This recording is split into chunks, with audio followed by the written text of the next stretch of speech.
Hey guys, tonight we are diving into the eerie and haunting tale of the ghost of the bride. Imagine a remote town nestled deep in the woods surrounded by fog and silence. Beneath the old oak trees there's a forgotten chapel where an uninvited guest waits a bride, her face forever hidden in the shadows of the night. Some say she's waiting for the return of a love lost, while others whisper that her sorrow has turned to something far darker. You probably won't survive this, but then again, whoever truly survives the night. So before you get comfortable, take a moment to like the video and subscribe, but only if you genuinely enjoy what I do here. Now dim the lights, maybe turn on a fan for that soft background hum, and let's ease into tonight's journey together. The town had always been quiet, too quiet for some, in fact. For years, people had spoken in hushed tones about the chapel on the edge of town, the one that nobody dared approach. The walls, once white with age, had turned gray moss, creeping up like an unwelcome visitor. The ivy that draped over the steeple seemed alive, as if it held the chapel together with a force far stronger than any brick or stone. It was on a crisp autumn evening when Luke, a young journalist with a taste for adventure, arrived. He had heard the rumors of the chapel and its dark past. There were stories of a bride who had vanished on her wedding night of her spirit, that wandered the town searching for her lost love. Those were just stories, right?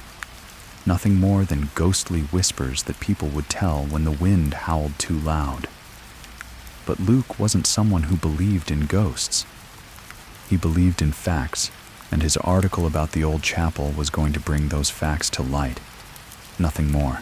The town was eerily deserted, save for a few old folk who lingered outside the local inn, casting wary glances at the newcomer. Luke could feel their eyes on him, but he shrugged it off. He had a job to do. He wasn't here for small talk or idle gossip. The chapel loomed in the distance, its dark silhouette stark against the fading sunlight. Luke's pulse quickened, but he didn't let it show.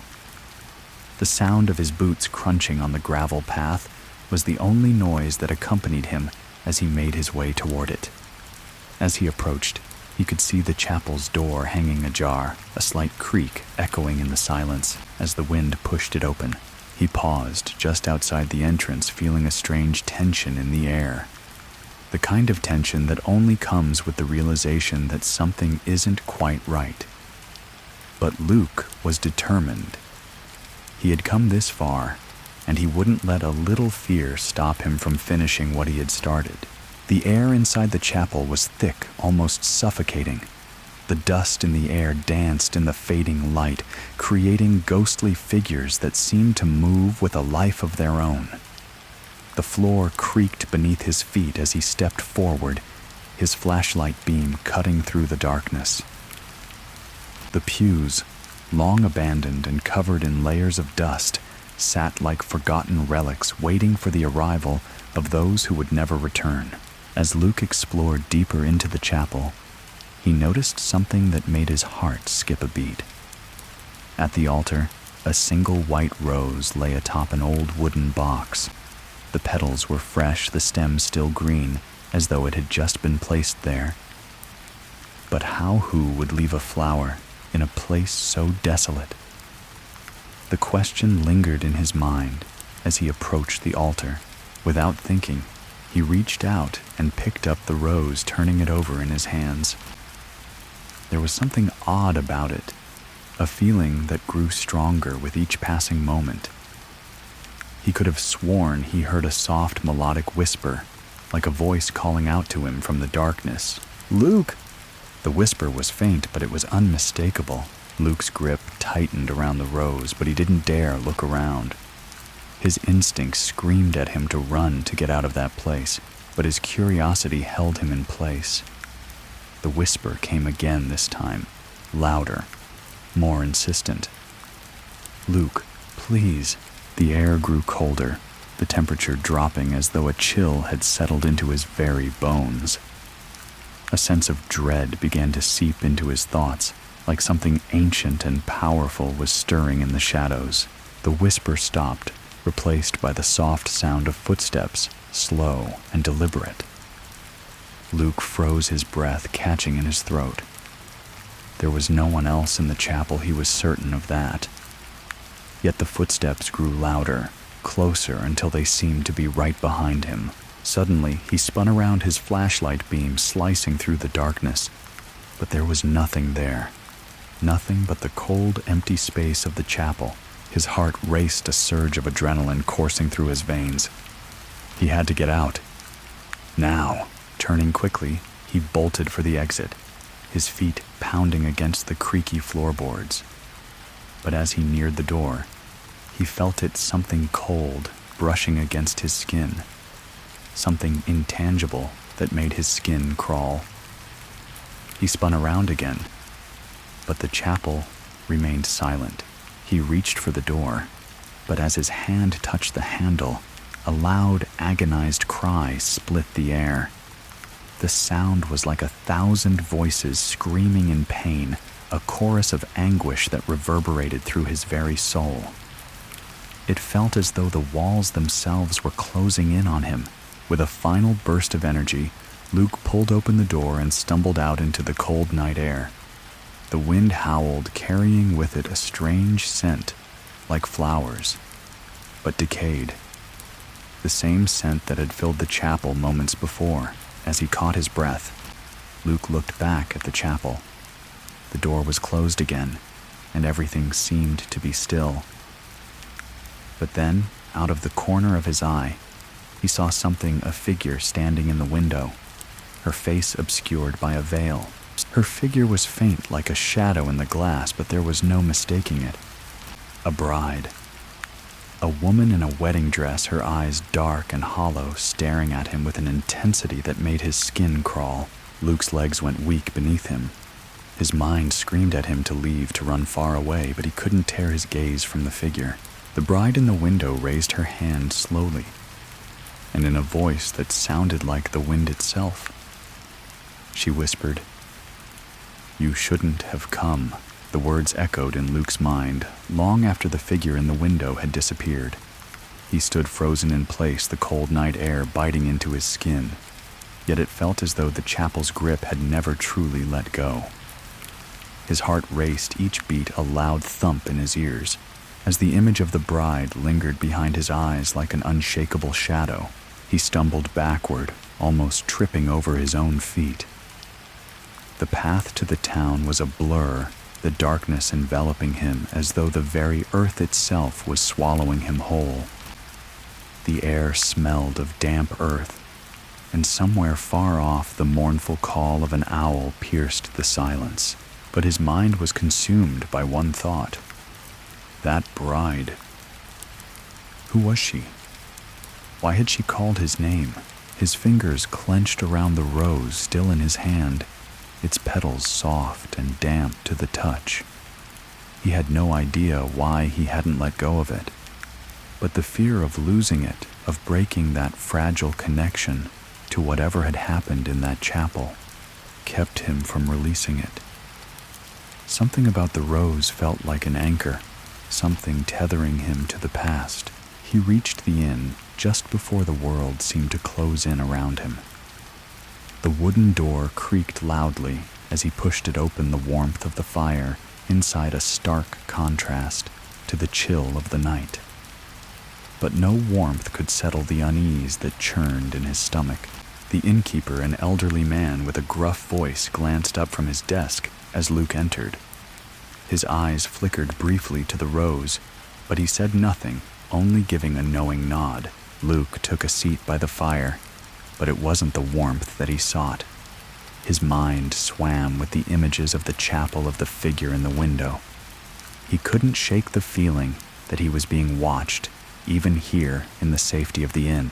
The innkeeper watched him silently for a moment, then slowly walked over a mug of something warm in his hands. "You saw her, didn't you?" he asked, his voice low, almost a whisper. Luke's breath hitched. He looked up at the old man who sat down beside him without asking, his face grim. who Luke croaked, trying to sound braver than he felt. The bride, the innkeeper, said simply, his eyes dark, with something more than just the weight of age. The one who haunts that chapel. Everyone in this town knows her story. It's been passed down for generations. Luke's pulse quickened. He had expected rumors, half-hearted warnings, but not this cold certainty. "Tell me about her," he urged, his voice barely above a whisper. The innkeeper sighed, setting the mug down before Luke. Her name was Eliza. She was supposed to be married to a man named Thomas, but he never showed up that night. Never came to the chapel. They say he was lost in the woods, that he had an accident, but others say he ran away, left her there alone on her wedding night. And when she waited and waited, her heart broke. She waited until the day she died. Luke felt a chill settle in his bones as the innkeeper continued, his voice distant as though he were speaking from another time. She never left the chapel. After she died, she became something else. Her spirit. It wandered, searching for Thomas, searching for the man who left her alone. And they say on certain nights, if you stand in the chapel, if you call her name, she will come. Luke's fingers gripped the edge of his seat. "You mean she wants revenge?" The innkeeper shook his head slowly. "No, not revenge. She wants closure. She wants to know why he left her." The room seemed to grow colder, the flames in the hearth flickering as though fighting against the oncoming chill. Luke stared down at the rose in his hands. Was it the rose that had called to him? Was it this connection, this symbol of a love that never came to be, that had drawn him into the chapel's cursed grip? I didn't mean to disturb her," Luke muttered, his voice trembling. "I didn't want to." The innkeeper gave him a somber look. "You don't get to choose, son. If she picks you, if she calls your name, you've already disturbed her. And you can't escape. Not until she's ready to let go." Luke stood abruptly, his mind racing. I need to go back to the chapel." The innkeeper's eyes widened, and he stood to block Luke's path. "No, don't do it. Don't go back. Once she's chosen you, there's no going back. She'll follow you. You'll hear her always just behind you. You'll feel her touch in the cold, her whispers in the dark. And the only way to make it stop is for her to get what she wants." Luke's heart hammered in his chest. He knew the innkeeper was right, but something deep within him refused to believe it. This couldn't be real. Ghosts weren't real. But then he remembered the bride's voice, her whisper calling his name. "Then what does she want?" Luke asked, his voice strained. "She wants to see him again," the innkeeper replied softly. "She wants to know why he left her. And until she finds out, she will never leave. She will never stop." Luke's gaze shifted toward the door. The darkness outside seemed to call to him, the cold night air thick with an unspoken invitation.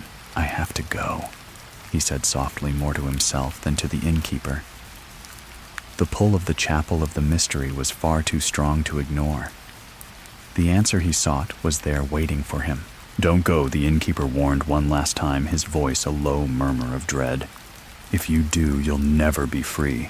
But Luke was already walking out the door, the sound of his footsteps echoing through the empty hallway, carrying him back toward the chapel, toward the bride, and toward a truth he was not ready to uncover. The wind howled through the trees as Luke made his way back to the chapel, the path before him shrouded in a thick fog that seemed to rise from the earth itself. His breath was visible in the cold air, each exhale a faint puff in the night. The streets were empty, save for the occasional creak of an old building or the rustle of leaves. The town felt like it was holding its breath, waiting, watching. He didn't look back. He couldn't. The words of the innkeeper, "You'll never be free," echoed in his mind, but they only served to spur him forward. Luke had to see this through. He needed to understand what had happened to Eliza. He needed to know why her spirit had reached out to him, why she had chosen him. The chapel loomed ahead, its silhouette now more menacing than before. The darkness seemed to press against the building, as if it were alive, suffocating it. The door that had once been ajar now stood wide open, a yawning black void beckoning him in. Luke stood at the entrance for a moment, his pulse quickening. The air around him felt thick, as if the very ground beneath him were watching. But his feet moved on their own, carrying him inside before his mind could catch up. Inside the chapel was just as he had left it, but something was different this time. There was an oppressive silence in the air, thicker than before. The once faint scent of decay and flowers was stronger now, more pungent. The rose in his hand felt heavier, as though it were pulling him deeper into the heart of the chapel. He walked slowly down the aisle, his footsteps muted against the worn wooden floor. The altar at the front remained undisturbed, the single white rose still perched on the wooden box. His fingers tingled as he reached for it again, this time with purpose, as if the rose itself were calling to him. As his hand closed around the stem, a sharp chill filled the air, and he could feel the hairs on the back of his neck stand on end. His heart raced, and for the first time, he wasn't sure if it was fear or excitement driving him forward. He turned to look around the chapel, his flashlight beam cutting through the darkness, but the light seemed to tremble as it danced across the dusty walls. It was then that he saw her. At the far end of the chapel, standing just before the altar, was a woman in a wedding dress. She was ethereal. Her figure faint at first, like a shadow cast by the moon. But as he stared, she became clearer. Her pale face, her long dark hair cascading down her back, and her eyes wide hollow and full of sorrow. Eliza, the bride, stood perfectly still, her hands clasped in front of her, her gaze fixed on Luke. The coldness in the room grew more intense, and the light from his flashlight flickered violently before completely dying out, leaving him in darkness. For a moment, there was nothing but the sound of his own breathing, ragged and uneven. The temperature had dropped so sharply that he could see his breath in the air, the chill settling deep in his bones. Then Eliza moved. Her feet glided across the floor, as though she were floating, her dress trailing behind her, the fabric whispering like a soft breeze. Her face remained unreadable, but there was an overwhelming sense of sadness in the way she moved. She was reaching out to him slowly, deliberately. Her fingers curled toward him as though she wanted him to take her hand. Luke's throat tightened. He should have run. He should have turned and fled right then. But something kept him rooted to the spot. Something about her, something in the air, something that he couldn't explain, kept him from doing anything but watch. "Eliza," he whispered, his voice barely audible. "Why are you here? What do you want from me?" The bride's lips moved, but no sound came out. Her mouth opened and closed, as though she were speaking to him through some invisible barrier. The silence was deafening, pressing against his ears, and Luke had to strain to hear her voice as it filled his mind, echoing in the empty chapel. "Find him. Find Thomas." The voice was soft, but its urgency struck him deep. He could feel it reverberating through his chest like a silent scream. Before he could react, she disappeared, vanishing into the air, leaving behind only a lingering chill. The chapel, once again, was empty. Luke stood frozen, unable to move. His mind was racing, trying to piece together the fragments of what he had just experienced. Find Thomas. Who was Thomas? Why had Eliza chosen him? The sound of footsteps crept into his ears, slow, deliberate, as if someone was walking toward him from behind. He spun around, but again, there was nothing there. The chapel was empty, silent, as though nothing had ever happened. But the air felt wrong, thick, as if it were hiding something.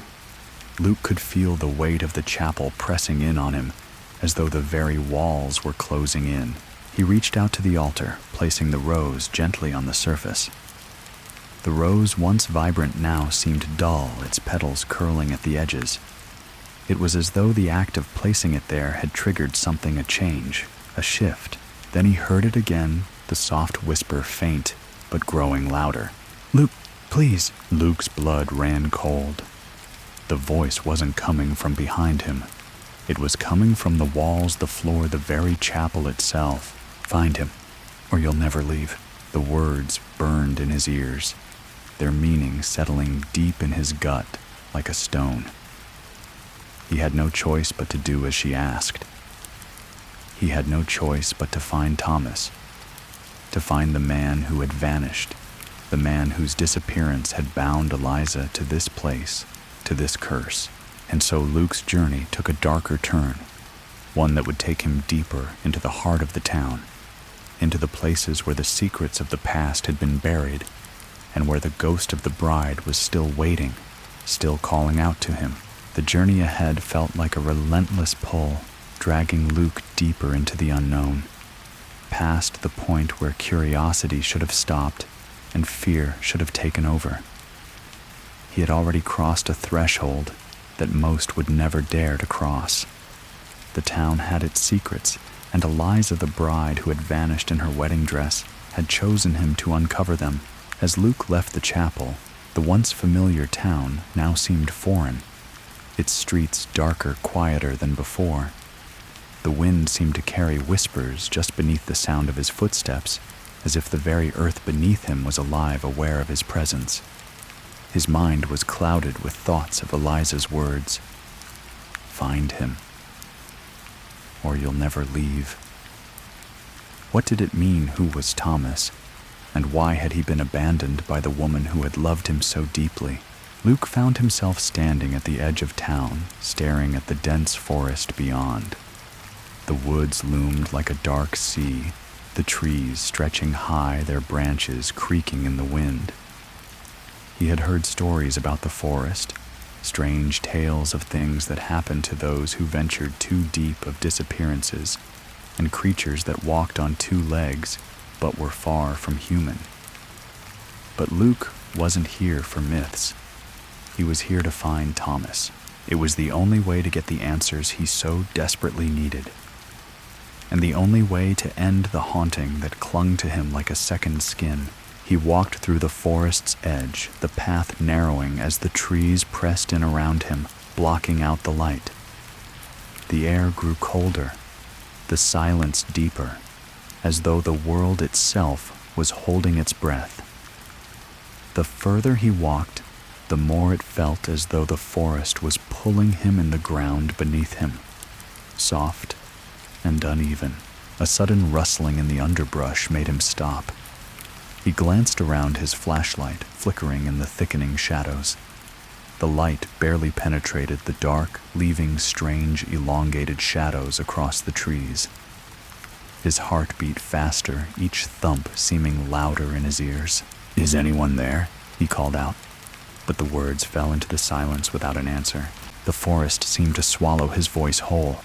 Then a figure emerged from the shadows ahead of him. Luke froze, every muscle in his body tensing. The figure was cloaked in a tattered gray coat, their face obscured by a hood. As the figure moved closer, Luke could see the faint outline of their features. A man tall with a long, scruffy beard and eyes that gleamed in the darkness. Looking for something, the man's voice was low and gravelly, but his tone carried a sense of knowing, as though he had seen many like Luke before. Luke hesitated for a moment before speaking. "I'm looking for Thomas," he said, his voice steady despite the gnawing fear in his gut. "Do you know where I can find him?" The man chuckled softly, a sound that seemed to echo through the trees. "Thomas. You're looking for Thomas." His eyes glinted with something darker, something Luke couldn't quite place. "I have to find him," Luke pressed. "It's important." The man studied him for a long moment before stepping closer, his boots crunching on the forest floor. "You think you can find him? You think you can break the curse?" Luke took a step back, the weight of the man's words sinking in. The curse, the man nodded slowly. The curse of Eliza. She's been searching for him for years, but she'll never find him. Not in this world, not in the next. No one does. Luke's pulse quickened. Why, what happened? The man's eyes darkened. Thomas was never meant to return. He died years ago, on the night he was supposed to marry her. But Eliza doesn't know that. She's been waiting for him, searching for him. And now she's using you. Using me, Luke's heart skipped a beat. But why me? I don't even know her. The man stepped forward, his eyes gleaming. You were chosen, just like the others before you. She will always find someone to take her place, someone to keep searching. And when you find Thomas, you won't be free. You'll become part of the curse. Luke felt his stomach drop. The man's words reverberated through his mind like a drumbeat, the realization sinking in slowly. Before he could respond, the man turned and began walking away. It's not too late to turn back, he called over his shoulder, his figure blending into the shadows. Once you find Thomas, there's no escape. There never was. Luke stood there, the forest suddenly feeling even colder, darker, more suffocating than before. The air seemed to thicken around him, as though the trees themselves were closing in. The weight of the man's warning pressed down on him, and for the first time, doubt crept into his mind. What had he gotten himself into? Was it too late to turn back? But the answer came to him immediately. No, it was too late. He had already crossed a line. The connection between him and Eliza, between him and the curse, had already been made. There was no going back now. He turned toward the deeper part of the forest, determined to find Thomas, to unravel the mystery and put an end to the haunting once and for all. The further he ventured, the more the darkness seemed to envelop him, the trees closing in around him like silent sentinels. The wind howled, and the moonlight barely pierced the thick canopy above. His flashlight flickered again, casting long, twisting shadows that seemed to move of their own accord. Then, as if on cue, the temperature dropped even further. He could see his breath, the chill cutting through his coat like a blade. It was then that he heard it, the faintest sound of footsteps barely audible above the wind. He paused, holding his breath, listening. It wasn't the wind. It wasn't the trees. Someone or something was walking behind him. He spun around, but the forest was empty. No one was there. His mind raced, trying to make sense of the growing fear that gnawed at him. Was it Eliza? Was she already here waiting for him, drawing him deeper into her web? He took another step forward, his senses on high alert. The air seemed to hum with energy, and the trees loomed taller than ever before their branches twisting like skeletal hands. The sounds of the forest, the creaks of the branches, the distant rustling of leaves felt more ominous now, as though the woods were alive, watching, waiting. And then through the trees ahead of him, he saw it. A clearing. At the center, a stone structure loomed. It looked ancient, forgotten by time, much like the chapel itself. Luke's heart raced as he made his way toward it. He knew without a doubt that Thomas was somewhere inside, and he was ready to uncover the truth. The clearing ahead of Luke grew larger as he stepped through the dense underbrush, his breath shallow, each step quickening, as though the forest itself was urging him forward. His pulse hammered in his ears, the sound almost drowning out the eerie stillness of the woods. The cold continued to press in around him, chilling him to the bone. But it was the sight of the stone structure that caused the hairs on the back of his neck to stand up. It was ancient, far older than anything in the town. The stones were worn with age dark and covered in moss, giving the structure an almost otherworldly appearance. The design was simple, yet foreboding, with a single archway at its entrance, like a gateway to something far darker. The air felt heavier here, thick with the weight of something forgotten, a history lost to time, hidden beneath the layers of earth and leaves. Luke's flashlight flickered weakly in his hand, casting long, distorted shadows across the stone walls. He hesitated at the threshold, his mind swirling with thoughts of the man in the forest, of the warnings he had given. Once you find Thomas, there's no escape. He shook the thought away. He had come too far. There was no turning back now. With a deep breath, he crossed the threshold and stepped inside. The interior of the stone structure was cold and damp, the air heavy with the smell of earth and decay. The ground was uneven, scattered with loose rocks and patches of moss, but the walls were smooth and bare, save for what appeared to be faint marking symbols, or perhaps inscriptions that seemed to twist and writhe in the dim light. The stone floor beneath his feet felt slick, almost alive with moisture. At the far end of the structure stood a simple altar, its surface covered in dust.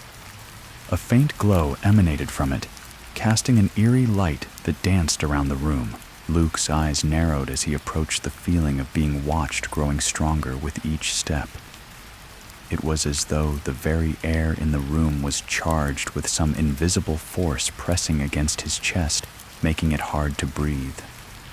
The altar, simple as it was, seemed to hum with a low rhythmic energy, something primal, something ancient. He stepped closer, his heart racing. On the altar, surrounded by a ring of dust and debris, lay an object, a locket gleaming faintly in the low light. It was the same locket that Eliza had worn on the night of her wedding. Luke's breath caught in his throat. He had seen that locket before in the old photographs at the inn. The one that had belonged to Eliza, the woman who had never stopped waiting for Thomas. The locket was open, revealing a faded photograph inside. The image was blurred, but there was no mistaking the woman's face, Eliza standing beside a man. His features were obscured, but his eyes, Luke could swear they were the same eyes he had seen in his dreams, the same eyes that had been haunting him since he stepped into the chapel. A sharp, sudden noise broke the stillness, a creak followed by a faint whisper. Luke spun around, his flashlight swinging wildly through the darkness, but there was no one there, just the stone walls, cold and silent. Then he heard a soft voice just above a whisper calling his name. "Luke!" The voice was barely audible, but unmistakable. It was Eliza's voice, so faint yet so clear. He staggered back, his heart thudding in his chest. The locket, the photograph, was this Thomas? Had he finally found him? Before he could gather his thoughts, the temperature in the room dropped even further, and the whisper grew louder. It wasn't just a whisper anymore. It was a chant, a low, mournful wail echoing off the stone walls.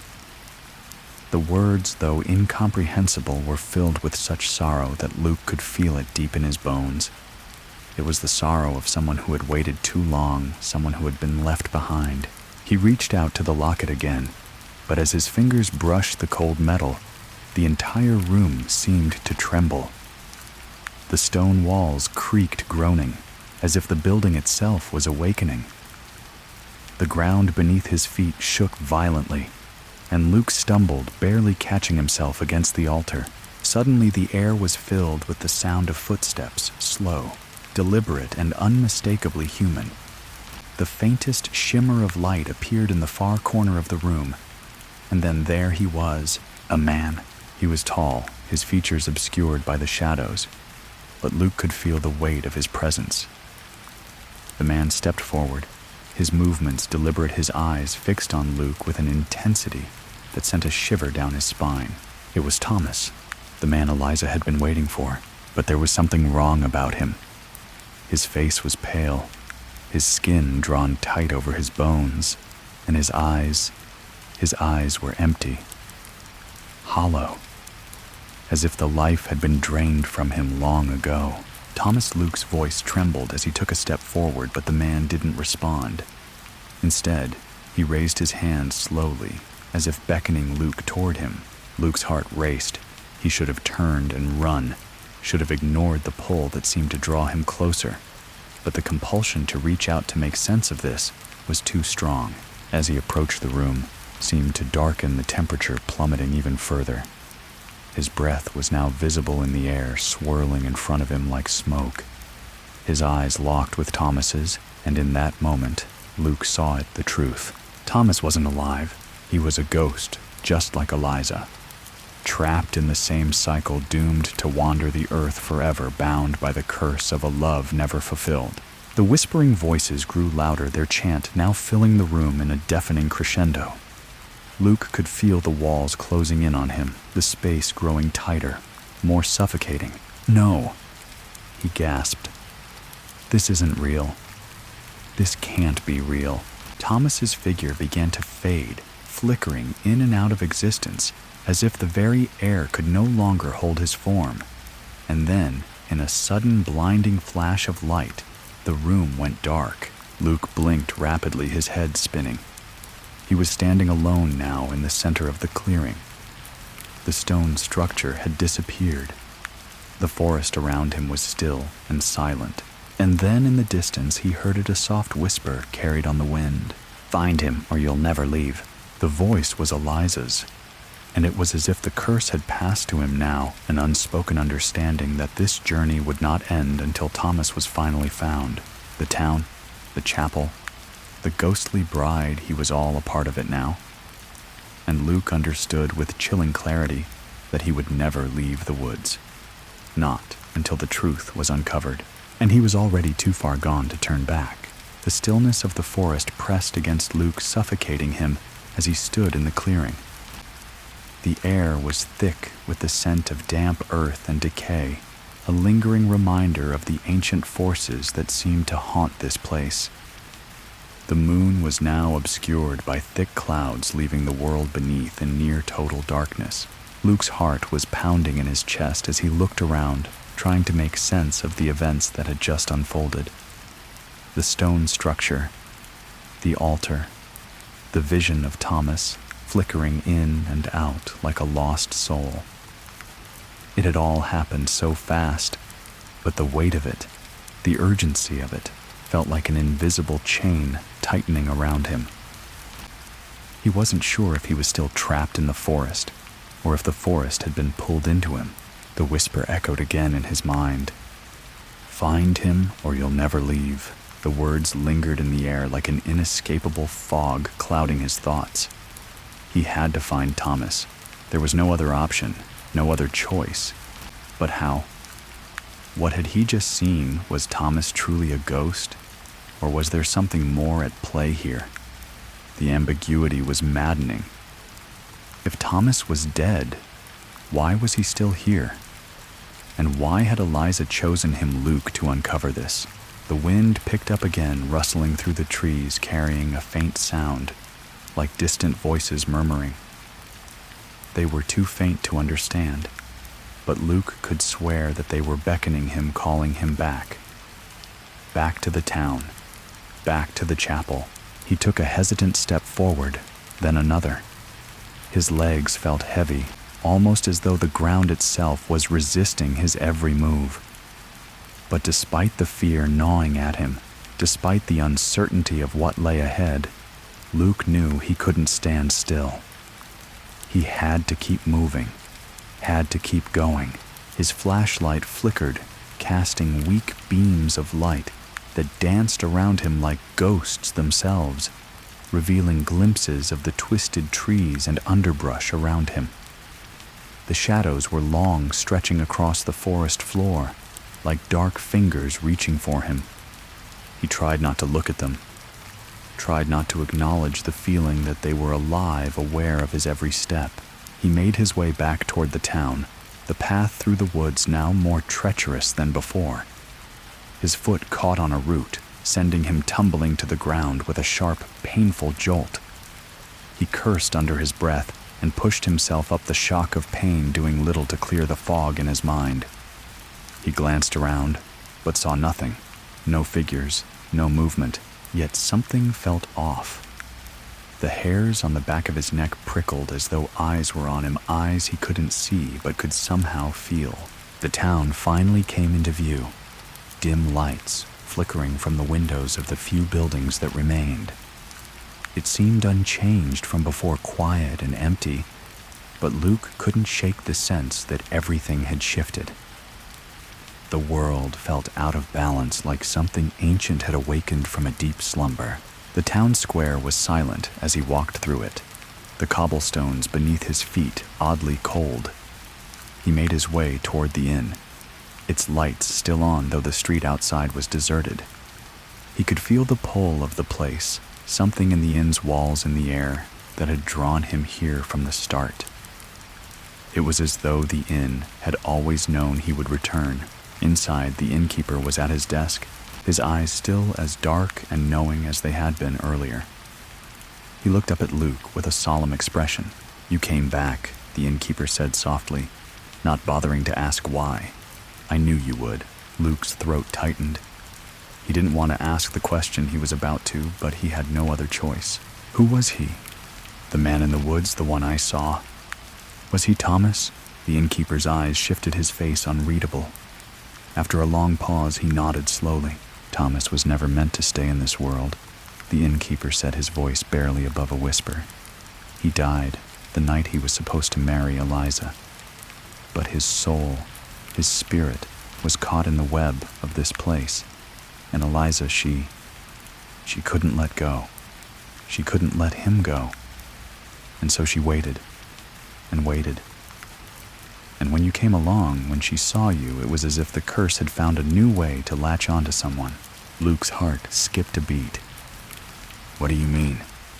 How does this curse work?" The innkeeper let out a slow breath, as though he had been expecting this question all along. "It's a cycle," he said, "a never-ending loop. Eliza forever searching for Thomas. Thomas forever trapped in the woods, bound to this place. And now it's you. The curse chooses a new soul every time, someone who can't resist the pull, someone who's destined to uncover the truth. But once you're part of it, there's no escaping it.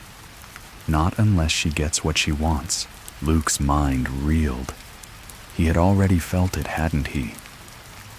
The whisper, the compulsion, the undeniable urge to keep going deeper into the mystery. It was like something had taken hold of him, and he had no choice but to obey. But what does she want? What does Thomas want? Luke pressed. "Why am I here? What am I supposed to do?" The innkeeper's expression darkened. "Eliza wants Thomas. She wants to know why he left her, why he died without ever fulfilling his promise. She needs him in a way that nothing and no one can undo. And Thomas, well, he's lost. He's lost to the forest, to this place. He's not just a ghost. He's a prisoner. And now so are you. The only way to free him, to break the curse, is to make him whole again. But that might mean more than you're willing to give." Luke felt a cold knot form in his stomach. The truth seemed just out of his reach, like a shadow he couldn't grasp, and every step he took to uncover it seemed to pull him deeper into darkness. "Then what do I do?" Luke asked, his voice hoarse. "How do I make it stop?" The innkeeper's gaze grew heavy. "You need to find him, Luke. You need to bring Thomas to Eliza. You need to complete what was left undone. Only then can you free yourself and her." Luke closed his eyes, the weight of it all pressing down on him. He had come for answers, but the answers only led to more questions, and the answers felt like chains wrapping around his heart, pulling him into the very heart of the curse. He took a deep breath and nodded. There was no turning back now. He had to find Thomas, even if it meant confronting the things that lurked in the dark corners of the forest, the things that called his name. The innkeeper's voice stopped him just as he turned to leave. "Beware, Luke," he said. "There are things in the woods that you can't see, things that were never meant to be found." Luke hesitated but said nothing. He had already made up his mind. He would find Thomas, and he would uncover the truth, no matter what it cost him. Luke stepped out of the inn, his mind a whirlwind of thoughts. The night had grown colder still, and the wind howled through the narrow streets, carrying with it a scent of something bitter, like burnt wood. He pulled his coat tighter around his body, but no matter how hard he tried to warm himself, the chill that gripped him felt far deeper than the cold air. It was a chill that came from within, from the very depths of his soul. The streets of the town were empty now, the distant sounds of wind and rustling leaves, the only noise breaking the oppressive silence. Luke walked slowly, the weight of the innkeeper's words pressing heavily on his chest. Find Thomas. Complete what was left undone. But what did that mean? How could he complete something that had been left unfinished for years? Centuries, maybe. What could he do to free Eliza and Thomas from this endless cycle? The chapel seemed to call to him, its shadow looming in the distance just beyond the edge of town. It was impossible to ignore the pull stronger than ever. Luke knew deep down that the answers he sought were there within those walls. But before he could make up his mind, a noise stopped him in his tracks. It was faint at first, just the softest rustle in the leaves, but it grew louder closer. He turned quickly, scanning the empty street behind him, but saw nothing. His pulse quickened, and the hairs on the back of his neck stood on end. Someone was there. Who's there? He called out, his voice sharp in the silence. There was no answer, only the sound of the wind as it shifted through the trees. Suddenly the sound came again, louder this time, a soft, deliberate step on the cobblestones. Luke's heart thudded in his chest as he turned toward the alleyway just ahead. A figure emerged from the shadows, tall and cloaked in darkness, their face obscured. The figure moved slowly, deliberately, and Luke could feel his breath catch in his throat. "Who are you?" Luke demanded, his voice trembling despite his best efforts to remain steady. The figure paused, and for a long moment there was nothing but silence. Then, in a voice so quiet it seemed to be carried on the wind, the figure spoke. "You shouldn't be here." Luke's blood ran cold. He didn't recognize the voice, but there was something about it, something familiar in its tone, like a memory, just out of reach. The figure took another step forward, and in the dim light of the street lamps, Luke could make out a few features. Long, dark hair falling across the figure's shoulders, a slender frame, and a face. A face that seemed to shimmer in and out of focus. "No, you're not real," Luke muttered, taking a step back. "You're just a hallucination. Just part of this damn curse." The figure laughed softly, the sound almost melodic, but there was an edge to it, a sharpness that sent a chill down Luke's spine. "You don't understand, do you?" Luke swallowed hard, his mind racing. "Understand what?" "You can't escape her. You can't escape any of it. The curse isn't just about Eliza. It's about everything that's been lost. Everything that's been broken." The words hit Luke like a punch to the gut. He felt the ground beneath him shift, as though the very earth had tilted, as though the town itself had begun to turn its gaze upon him. "I don't care about the curse," Luke said more forcefully than he felt. "I need to find Thomas. I need to finish this. And I need to know why Eliza is still here, why she's waiting. I have to know why she chose me." The figure's face softened, almost sorrowful, and it was then that Luke realized who he was looking at. The woman before him was not just a figment of his imagination. It was Eliza, but this Eliza was different. Her eyes were dark, hollow, as if the years of waiting had drained her of everything she had once been. She stepped closer, and her presence seemed to fill the space around him, a tangible weight that pressed on his chest.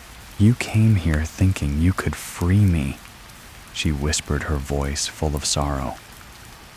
"But the truth is, you can't. None of us can be freed. Not until Thomas comes back. Not until he's here standing beside me." Luke felt the air grow colder, the breath in his lungs turning to ice. Why can't you let go? Why can't you move on? Eliza's face twisted in grief, her lips trembling, as if she were about to cry, though no tears came. Because he is still out there. He promised me he'd return. But when he didn't, I waited. And now the curse holds us both here. We are tied to this place, tied to the land that keeps us imprisoned in this never-ending cycle. Her form flickered as if she were about to fade into nothingness, but then she solidified again, her gaze now fixed on Luke. You don't understand, Luke. She continued, her voice heavy with despair. Thomas didn't die that night. He was taken. Something took him. And no one, not even I, can remember what it was. It's a part of the curse. That's why he's trapped, because of me. Because I refused to let go. Luke felt his heart race as the weight of her words sank in. Taken by who would do that? The silence that followed was deafening, but then Eliza's voice returned, trembling with a fear that was foreign to her, a fear that had been buried for so long. I don't know, but it's coming for you too. It's coming for all of us. The figure of Eliza seemed to lose its solidity again, flickering in and out her form, becoming more ethereal with each passing moment. I can't stay. Not anymore. I've already given too much. She vanished into the darkness, leaving Luke standing alone in the street. The wind howled again, colder than before, and the silence returned as oppressive as ever. Luke stood frozen for a moment, trying to process what he had just seen, what Eliza had told him. Something had taken Thomas, and now it was coming for him. He turned toward the chapel, his path more uncertain than ever. He had thought that finding Thomas would bring closure, would end the curse. But now he realized the truth. Finding Thomas was only the beginning, and what he would uncover in the depths of the chapel might be far darker than he could imagine. Luke's feet carried him through the narrow streets almost of their own accord. The eerie silence of the town seemed to press against him, every shadow stretching longer in the moonlight. The whispers of the wind around him grew louder, their voices more insistent, as though the town itself was speaking, urging him toward the chapel, toward the answers he didn't want to find. Eliza's words echoed in his mind. Something took him. It's coming for all of us. The chilling realization hit him like a wave, leaving him breathless. He had been drawn into a story far older than he had ever imagined. A story filled with ghosts, curses, and something much darker, something that wasn't human. His pace quickened as he neared the chapel, the crumbling building now looming in front of him like a ghostly sentinel guarding secrets that could never be fully revealed. He had no idea what awaited him inside, but the pull to confront whatever lingered there was stronger than his fear. As he stepped onto the path leading to the chapel, a sense of foreboding washed over him. The door was ajar once again, just like before, and the soft creak of it, swinging in the breeze, sounded almost like a whisper calling his name. He hesitated at the threshold. The chapel's interior was dark, but he could see a faint, flickering light from somewhere deeper inside. His heart raced, but he forced himself to step forward, crossing the threshold into the cold, still air of the chapel. The air inside felt thick, heavy with years of secrets. The walls were lined with fading paintings of saints and angels, their faces obscured by grime and time. The once grand wooden pews were now warped and broken, covered in layers of dust. Luke's flashlight flickered, casting weak beams of light that barely cut through the dark. The faint glow ahead of him seemed to pulse like a heartbeat, drawing him in. He made his way to the altar once again, but this time he didn't stop at the rose. He moved past it, his eyes fixed on the flickering light. It led him to the back of the chapel, where a narrow staircase spiraled downward into the earth. The stairs creaked beneath his weight as he descended into the cold, dark depths of the chapel's crypt. The air grew thick with the smell of dampness and decay. As he reached the bottom, he could barely make out the outlines of stone coffins, most of them cracked open, their contents long forgotten. At the far end of the crypt was a large stone door, its surface etched with strange symbols that seemed to glow faintly, pulsing in the dark as if alive. The symbols were the same as the ones he had seen in the chapel, their meaning unclear, but their presence undeniable. Luke approached the door, his heart pounding in his chest. He placed his hand on the cold stone, and instantly a sharp jolt ran through his body. It felt as though the door was reacting to him, responding to his touch. The symbols on the surface flared briefly, then dimmed. He stepped back, his breath coming in short, shallow gasps. Something was behind that door, something that had been waiting for him. The ground beneath his feet trembled lightly, as though the earth itself were warning him to turn back. But Luke wasn't about to stop now, not when he was so close. With a deep breath, he pushed the stone door. It moved with an unsettling ease, as if it had been waiting for him. As it creaked open, a blast of cold air rushed past him, making the hairs on the back of his neck stand on end. Beyond the door was a room that appeared to have been untouched by time. The air was stale thick with the scent of old earth and forgotten things. The walls were lined with shelves filled with what appeared to be old books, their spines cracked and worn. And in the center of the room, illuminated by an unnatural light, was a large stone pedestal. Upon the pedestal was a book, ancient and leather-bound, its pages yellowed with age. The light seemed to emanate from it, casting long shadows across the room, making the books on the shelves appear as though they were shifting and moving, as though they were alive. Luke felt his chest tighten, the weight of the moment settling over him. This was it. The truth was here. He reached for the book, his fingers trembling as they brushed against its cover. The moment his hand touched the leather, a voice filled his mind, a voice both familiar and foreign, a voice that seemed to come from the very walls of the crypt. "You shouldn't have come here." It was Eliza's voice again, but this time there was something else beneath it, a cold, guttural edge that made Luke's blood run cold. He pulled his hand away from the book, his mind reeling.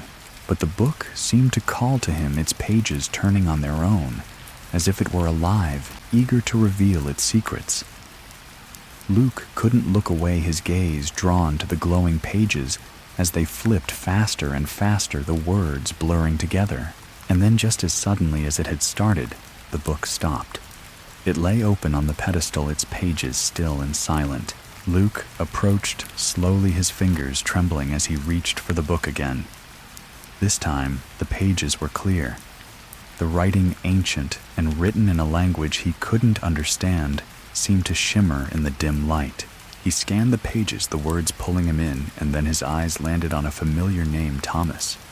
His heart stopped. The page described Thomas's fate, but not as he had expected. It spoke of a pact, a dark agreement made long before Eliza had ever met him. Thomas had been chosen not to marry her, but to be the vessel for something much older, something far darker. And now, Luke realized Thomas's soul wasn't just trapped by Eliza's love. It had been consumed, bound to whatever had taken him all those years ago. Luke's breath caught in his throat. It wasn't just a curse, it was a sacrifice. Before he could process the words further, a cold, violent wind swept through the crypt. The pages of the book fluttered wildly, as though caught in an invisible storm. The room shook, the shelves rattling, as though the very foundation of the chapel was cracking beneath him. A voice not Eliza's, but something darker roared in his mind. "You've opened the door. Now you'll never close it." The room plunged into darkness as the book slammed shut with an ear-splitting crack. Luke stumbled back, his heart racing as he fought to catch his breath. The light had gone out, the crypt now completely still and silent, save for the pounding of his own heart. But then in the silence a shadow moved. A figure emerged from the darkness, its form flickering like a flame in the wind. Luke's breath caught in his throat as he recognized it. It was Thomas. But this time, his eyes were black, empty, his face twisted in agony. And behind him, something stirred. The figure of Thomas stood at the center of the crypt, but he was no longer the man Luke had imagined. His eyes were hollow black as the void, and his body seemed to shimmer in and out of existence, as if he were more shadow than flesh. His movements were slow, deliberate, but filled with an unsettling energy, something ancient, something otherworldly. Luke's heart pounded in his chest as the room grew colder, the very air seeming to tighten around him. It was as if the crypt itself was alive, breathing in time with the figure before him. The walls seemed to close in, the shelves creaking under an unseen weight. But it wasn't just the space that was suffocating. It was the overwhelming sense of dread of something malevolent that seemed to rise from the very stones beneath his feet. "Thomas," Luke whispered, barely able to speak the name. The air around him thickened with each syllable, like a heavy fog closing in. "What happened to you? What happened all those years ago?" The figure of Thomas flickered, his form twisting and contorting as if struggling to hold itself together. His mouth opened, but the sound that came from him was not a voice. It was a growl, a low, guttural noise that seemed to vibrate in the very marrow of Luke's bones. Then the shadow in Thomas's eyes shifted. Something deep inside the darkness seemed to stir, and the figure straightened its movements, more controlled now. Slowly, the shape of Thomas's face solidified, and Luke truly saw what had become of him. It wasn't just death that had claimed him. It was something far worse. A corruption, a possession. His skin was stretched tight over his bones, pale and mottled. His eyes no longer reflected light, but instead absorbed it, drawing everything around him into that endless blackness. "He took me." Thomas's voice was not his own. It was ragged, distorted, like something ancient and monstrous was speaking through him. The voice sounded far too deep to come from his body, like it was being pulled from the depths of the earth, from somewhere that no living thing could ever return. Luke took a step back, his mind reeling with confusion and horror. He had come here to find answers to free Eliza and end the curse. But now it seemed as though the very answers he sought were bound in a darker truth. The things Eliza had spoken of, the thing that had taken Thomas, had not just trapped his soul. It had consumed him. "You shouldn't have come here." Luke Thomas's voice snarled, his lips curling in an unnatural, monstrous grin. "You were never meant to know. You were never meant to find the truth." A shadow loomed behind Thomas, growing larger, darker, filling the crypt with its presence. Luke felt the temperature drop even further as the air became thick with an oppressive weight. The shadow began to take shape, swirling and undulating like smoke, but with a presence far more ominous, demonic. Luke's eyes widened in realization. This wasn't just a ghost. This was something far darker, something that had existed long before Eliza, long before the chapel had ever been built. This thing had been feeding on the souls of those who came too close, drawing them into its web. The figure behind Thomas grew more distinct. It was a shape humanoid in form, but its features were indistinct, shifting, as though the very fabric of its being was made of darkness itself. Its eyes, if they could even be called eyes, were voids, as though they had never seen the light of day. "You opened the door, Luke." The voice of the shadow echoed in his mind, a deep, vibrating hum that rattled his teeth. "You sought to break the curse, but you only made it stronger." You've disturbed what should never have been disturbed." Luke's chest tightened with terror, and for a moment he couldn't breathe. The shadow seemed to be pressing in on him from all sides, the air growing thick, suffocating him with its presence. He stumbled backward, but the figure of Thomas, if that was even him anymore, loomed over him, blocking his escape. "No one leaves." Thomas's distorted voice growled, his hand reaching out, but not with human fingers. His fingers stretched and twisted unnaturally like claws that reached for Luke's throat. Luke's heart raced, panic rising in his chest. He could feel the darkness creeping closer, its cold tendrils wrapping around him, constricting him. He had no choice. He had to find a way to break free.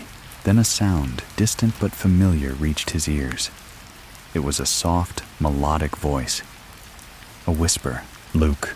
It was Eliza's voice. Luke's breath caught in his throat. Was she calling to him from beyond? Or was this just another part of the curse? Was this the last vestige of the woman he had been trying to help? Or had the shadow now consumed her too?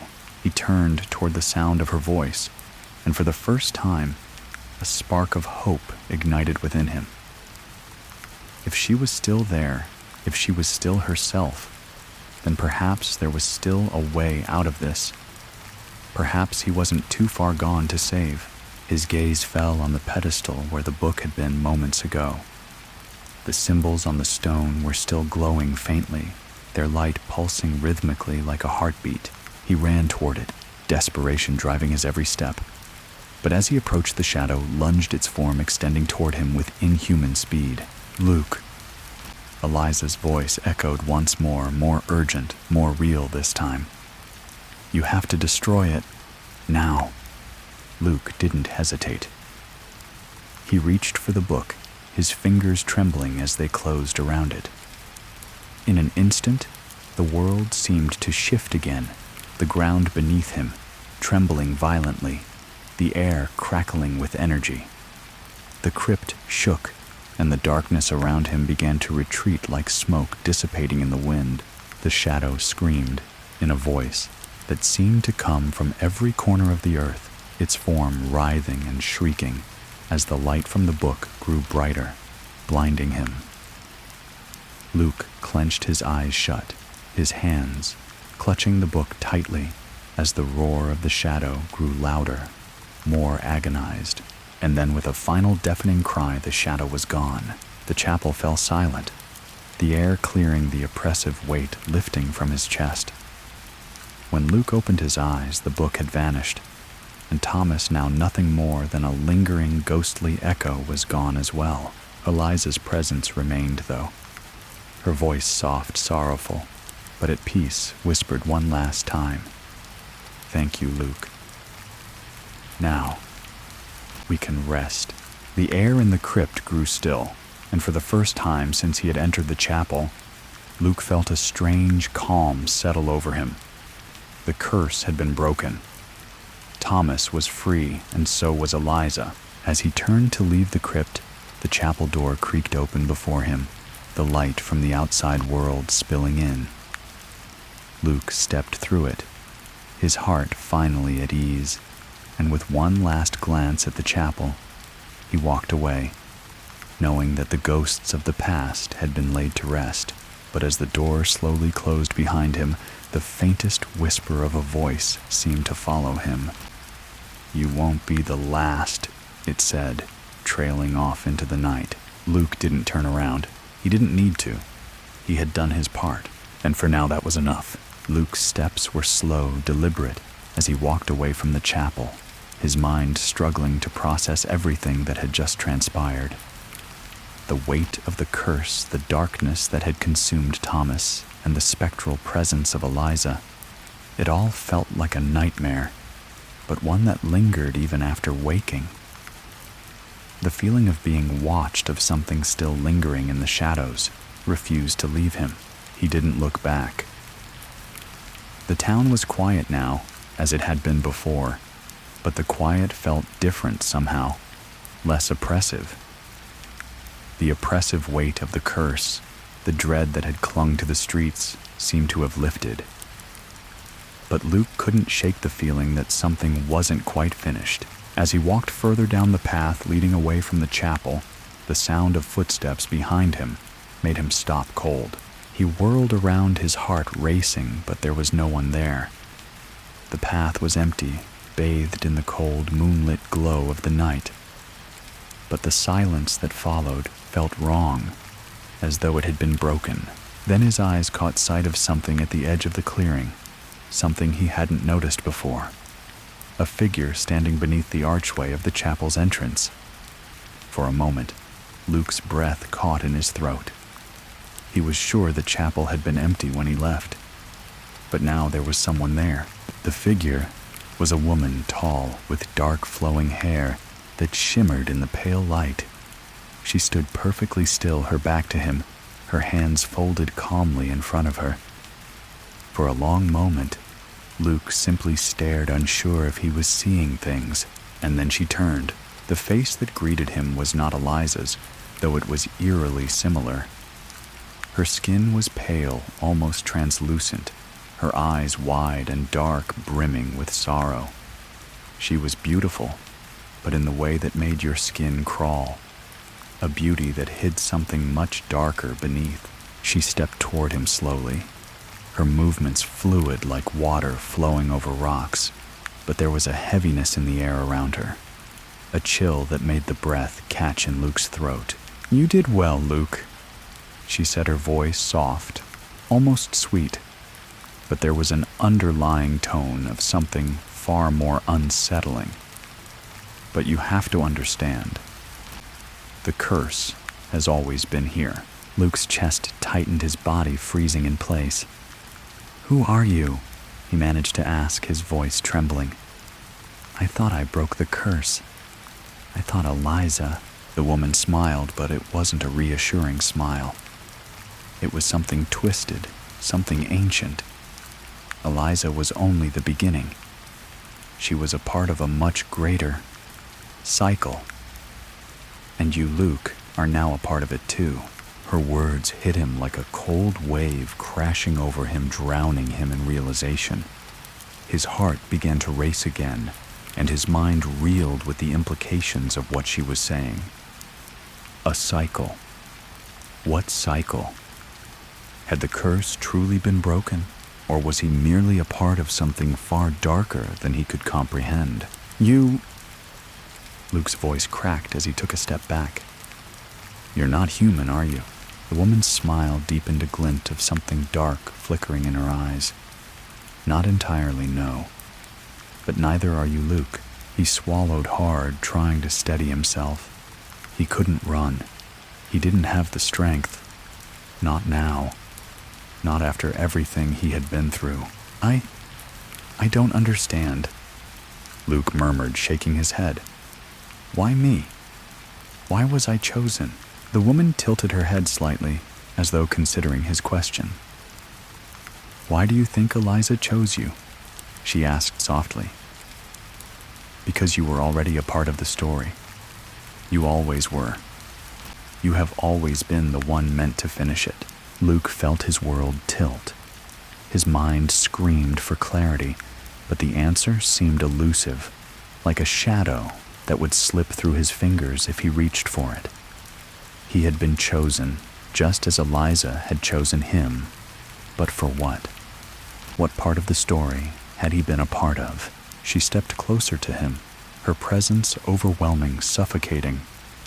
He could feel the cold emanating from her, as if the very air around her had frozen. Her gaze never wavered, never left him. And with every passing moment, he felt more and more the weight of her eyes upon him. "You're part of something far older than you can imagine, Luke." Her voice dropped, becoming almost a whisper. "The curse is not just a curse, it's a calling. A calling that draws those who are meant to see it through, who are meant to repeat the cycle." Luke's mind was racing, but the words began to settle, creating a picture that made his stomach churn. The cycle, the calling, everything he had encountered, the chapel, The whispers Eliza Thomas was all connected to something far larger, something that couldn't be undone. "And what happens now?" Luke asked, his voice barely audible. The woman stepped forward, her presence closing the gap between them, the air growing unbearably cold. She reached out, placing a hand lightly on his chest. "Now, Luke, you will learn what it truly means to be chosen." The world around him seemed to grow dark, the edges of reality blurring and fading. His vision swam, and he felt a pull deep within him, as if the very fabric of time and space was bending toward the woman. Her eyes locked onto his, and the darkness deepened, swallowing him whole. And then, as if the very ground beneath his feet had cracked open, he fell. His body trembled as the darkness consumed him, dragging him into an abyss of cold, empty silence. When Luke awoke, it was to an oppressive silence. His eyes fluttered open, but the world around him was completely dark. The air was cold, impossibly so. He could barely feel his limbs, as though his body were suspended in a place that didn't quite belong to the world of the living. He tried to speak, but his voice wouldn't come. His breath came in shallow gasps, but the darkness refused to lift. And then the whispering began again, low and insistent, coming from all around him. "You never left," it said, a soft, terrible truth. "The cycle never ends." Luke's heart clenched. The voice was not his own, but it was familiar in the way that nightmares are. And in that moment, Luke understood.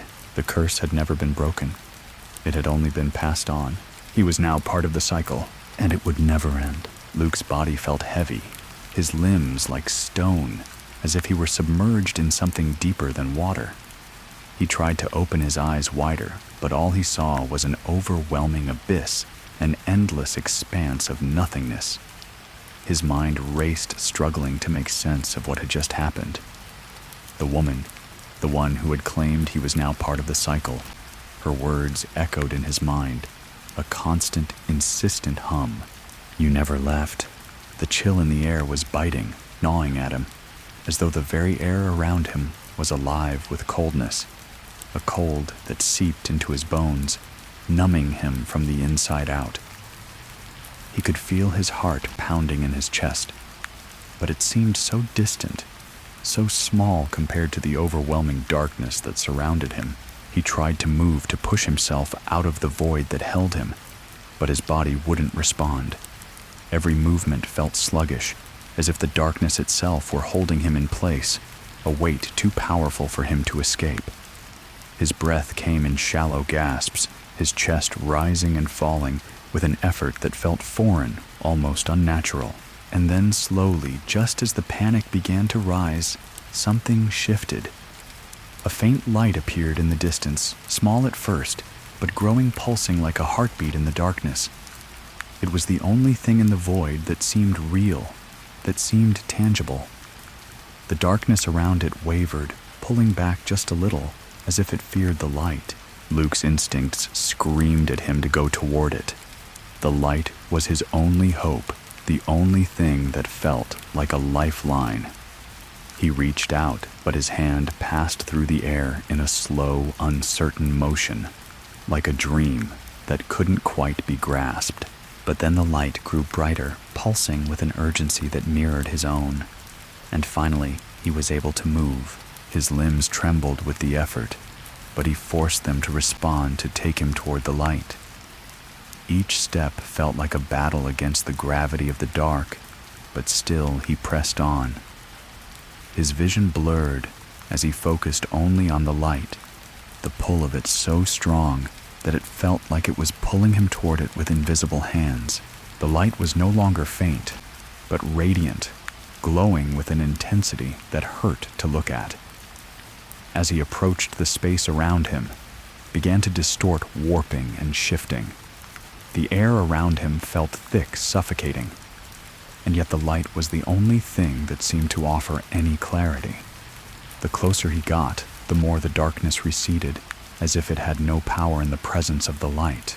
And then, just as he reached the source of the glow, the world around him suddenly snapped into focus. He was standing in the middle of the chapel, The very same one where he had first encountered Eliza, where he had unlocked the truth of the curse. But everything was different now. The chapel was no longer decaying and broken. The air was no longer thick with the oppressive weight of the curse. It was clean, radiant even. The broken pews were whole again, the walls no longer covered in grime and moss. The altar was restored, gleaming as though untouched by time. The very air felt fresh, as though it had been cleansed. Luke stood at the center of the chapel, feeling a strange disorientation. Had he returned to a time before the curse had taken hold? Was this some kind of dream or illusion, an alternate version of the chapel? Before he could process any more, the light before him pulsed again, and from within it, a figure emerged. It was Eliza, but this Eliza was not the ghost he had seen before. Her face was no longer pale, her eyes no longer filled with hollow sorrow. Instead, there was a calmness about her, an inner peace that radiated from her. She stood before him, her posture straight, and composed a soft smile playing at her lips. "Luke," she said, her voice gentle but firm. "You've done it." He could hardly believe his ears. "Done what? What is this place? What's happening?" Eliza's smile grew, her eyes filled with something like gratitude. "This is the end, Luke. This is the point where the cycle breaks. The curse that bound Thomas and I. It has been lifted. You freed us both." Luke's heart raced. "But I thought he stopped struggling to make sense of it all. I thought it was all over. I thought I had ended the curse, that Thomas was free, that you were free." Eliza stepped forward, her presence comforting, calming. "You did, Luke. You freed us. But there was more to it than you knew. The curse wasn't just about Thomas or me. It was about the balance, and that balance needed to be restored. The darkness you felt, the one that consumed Thomas, that tried to consume you, it's been put back where it belongs. It's no longer a part of you, of us." Luke felt a heavy weight lift from his chest, but something gnawed at him. He couldn't shake the feeling that there was still more that he didn't understand. But Luke hesitated, his voice trembling. "What about the woman? The one who spoke to me, who said I would never leave the cycle? She wasn't real. She wasn't a part of it." Eliza's smile faded, her expression growing solemn. "She was real, Luke, but her time is over. The entity that spoke to you, she was part of the curse's hold over Thomas. But with Thomas freed, with the cycle broken, she is no longer a part of it. Her influence is gone. You're free now." The weight of her words sank in. Luke felt his body relax, his mind clearing. For the first time in what felt like forever, he felt like he could breathe. He was free. Eliza nodded as if reading his thoughts. "You've made it, Luke. You've done more than you know. And now it's time for you to go. The cycle has ended, but where will I go?" Luke asked, a mixture of confusion and relief flooding him. "What happens now?" The chapel's light grew brighter, the space around them seeming to pulse with energy. "Wherever you choose, Luke. You've freed us both. Now you can move forward." Luke looked around the chapel one last time. The light, the warmth, the peace. It felt like a dream, but it was real. He had ended the cycle, freed Eliza, and set everything back into balance. And now it was his turn to live again. The world around him began to fade as the light enveloped him, drawing him back toward a future he hadn't known was waiting for him. With one final look at Eliza's peaceful smile, Luke stepped forward, ready to face whatever came next. For the first time in his life, he was free. As the light wrapped around Luke, the world around him shimmered and dissolved into an ethereal glow. He could feel the weight of everything he had endured, slowly slipping away, leaving behind a deep sense of peace. The crypt, the chapel, the curse. It was all behind him now. The light embraced him, and as it did, the cold, oppressive feeling that had followed him for so long seemed to evaporate, replaced with a warmth that spread through his entire body. For a brief moment, Luke wondered if he were dreaming, or if this was the end of his journey, some kind of final release from the darkness he had walked through. But then, the light faded, and Luke found himself standing on a quiet, peaceful road. The air was fresh, the breeze gentle, carrying the faint scent of blooming flowers. The world around him seemed to be bathed in a soft, golden light, like the first rays of dawn. He blinked, adjusting to the sudden shift in surroundings. The road stretched before him, winding gently through a landscape that felt like a place untouched by time or tragedy. The sky above was a brilliant blue, dotted with the occasional fluffy cloud drifting lazily by. It was so different from the dark and oppressive chapel, from the crypt, from the endless cycle that had bound him. He took a deep breath, letting the fresh air fill his lungs. He felt alive. More alive than he had ever felt before. It was as though he had been reborn. The past, with all its horrors, had been swept away, leaving only the present. The weight of the curse, the shadows of Eliza and Thomas, the oppressive presence that had stalked him through his journey, they were gone, vanished as though they had never existed. Luke started to walk his steps, light and steady, a smile tugging at his lips. He wasn't sure where the road would lead, but he knew he didn't need to fear it. This was a new beginning, a chance for him to move forward, to live. As he walked, he passed by a small wooden house with flowers blooming around the porch, the warm scent of freshly baked bread drifting from the open window. It was the kind of house he had seen in his dreams, simple, peaceful, and full of life. The world was moving on, just as he was. He paused for a moment, staring at the house, feeling a deep sense of connection. The road ahead wasn't just a physical path, it was a metaphor for everything he had overcome. He had found his way out of the darkness, just as he had found his way into the light. Turning away from the house, he continued walking, allowing the peaceful scenery to calm his mind. His pace was steady, and as he walked, memories of the chapel and the curse began to fade, their edges softening until they felt like distant, half-remembered dreams. The weight of the past had been left behind. His path eventually led him to a clearing in the woods, where a gentle stream ran through the center, its waters sparkling in the sunlight.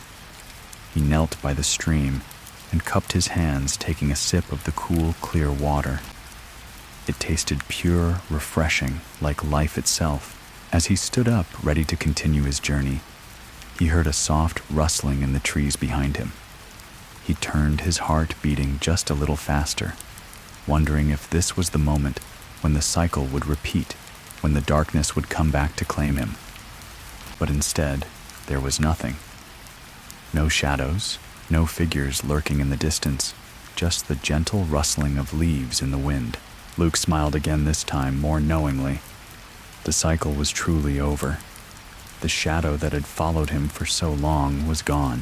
For the first time, he felt entirely free. He started walking again, this time with a sense of purpose. He didn't know what the future held, but he no longer felt burdened by fear or doubt.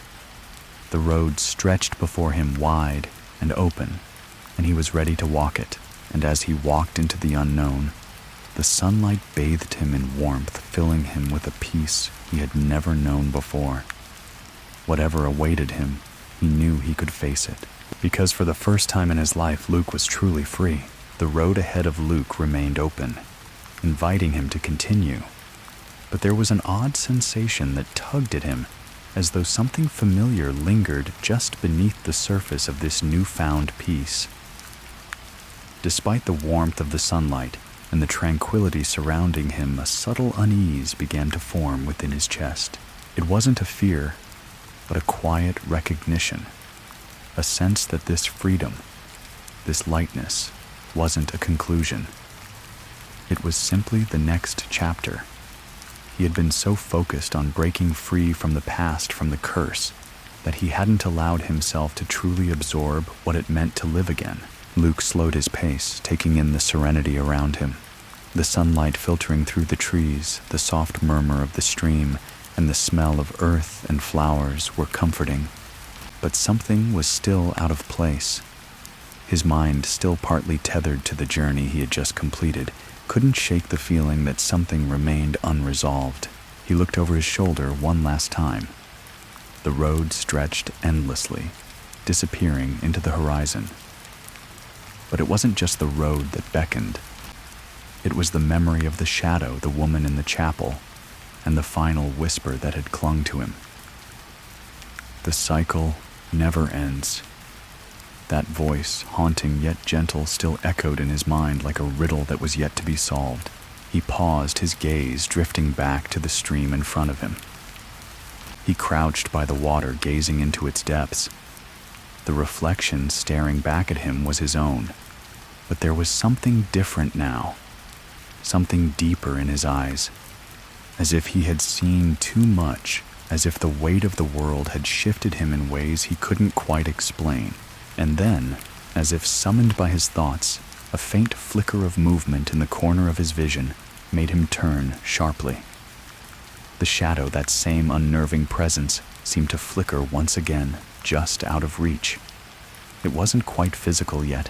It lingered in the corners of his perception, dancing in the reflection of the water. Luke froze. He stood slowly, eyes still locked on the spot where he had seen the shadow. His heartbeat quickened, and with it the feeling of being watched returned a reminder that even in the light, the darkness could find a way to follow. "Is it you?" he whispered to himself, unsure whether he was speaking to the shadow or the ghost of his own fear. The reflection in the water rippled as though answering, and then a voice, soft, distant, but unmistakably clear. "You can't outrun what you are, Luke." Luke's breath caught in his throat. The voice wasn't Eliza's. It wasn't Thomas's.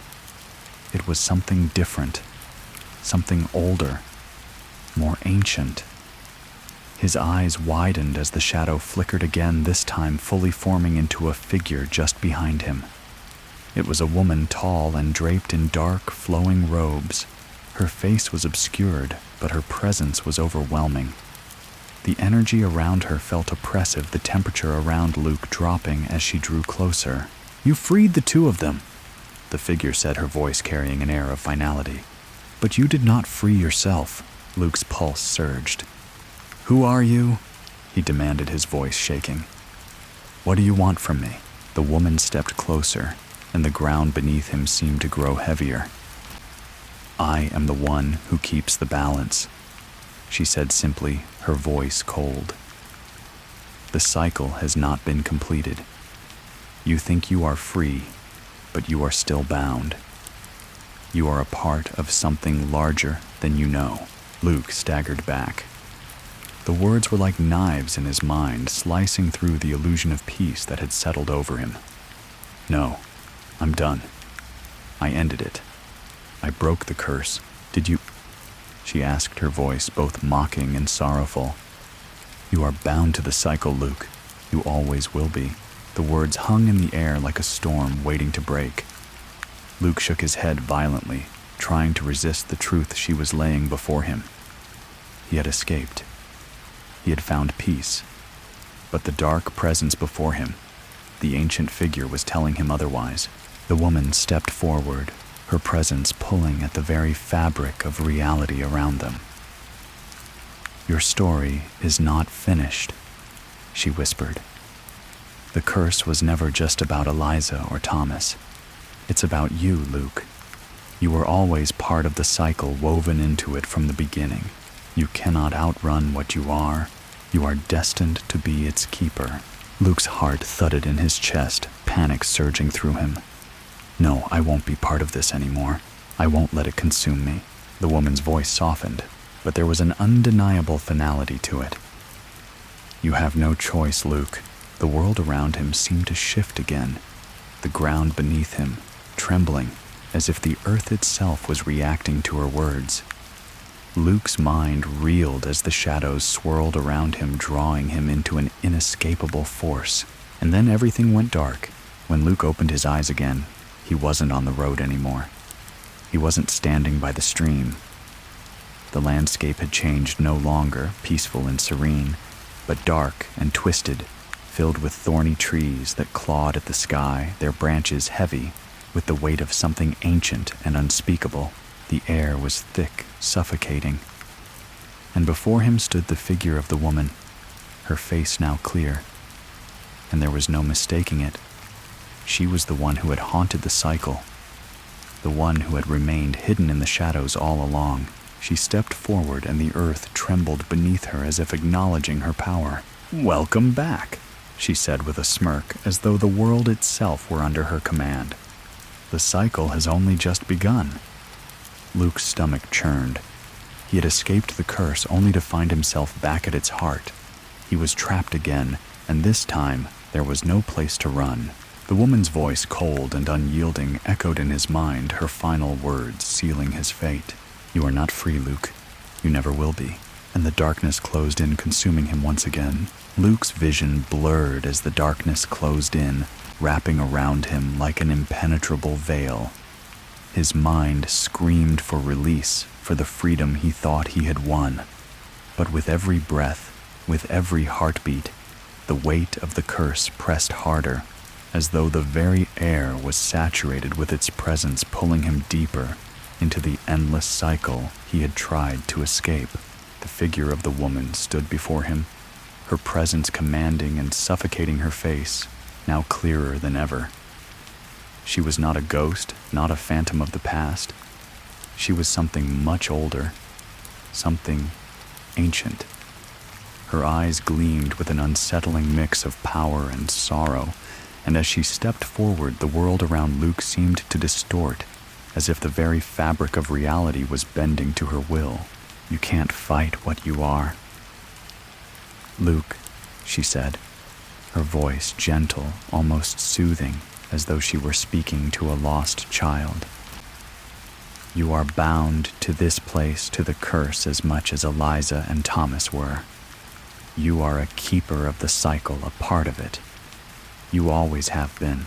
Luke staggered back, his breath ragged, as though the very air around him was suffocating him.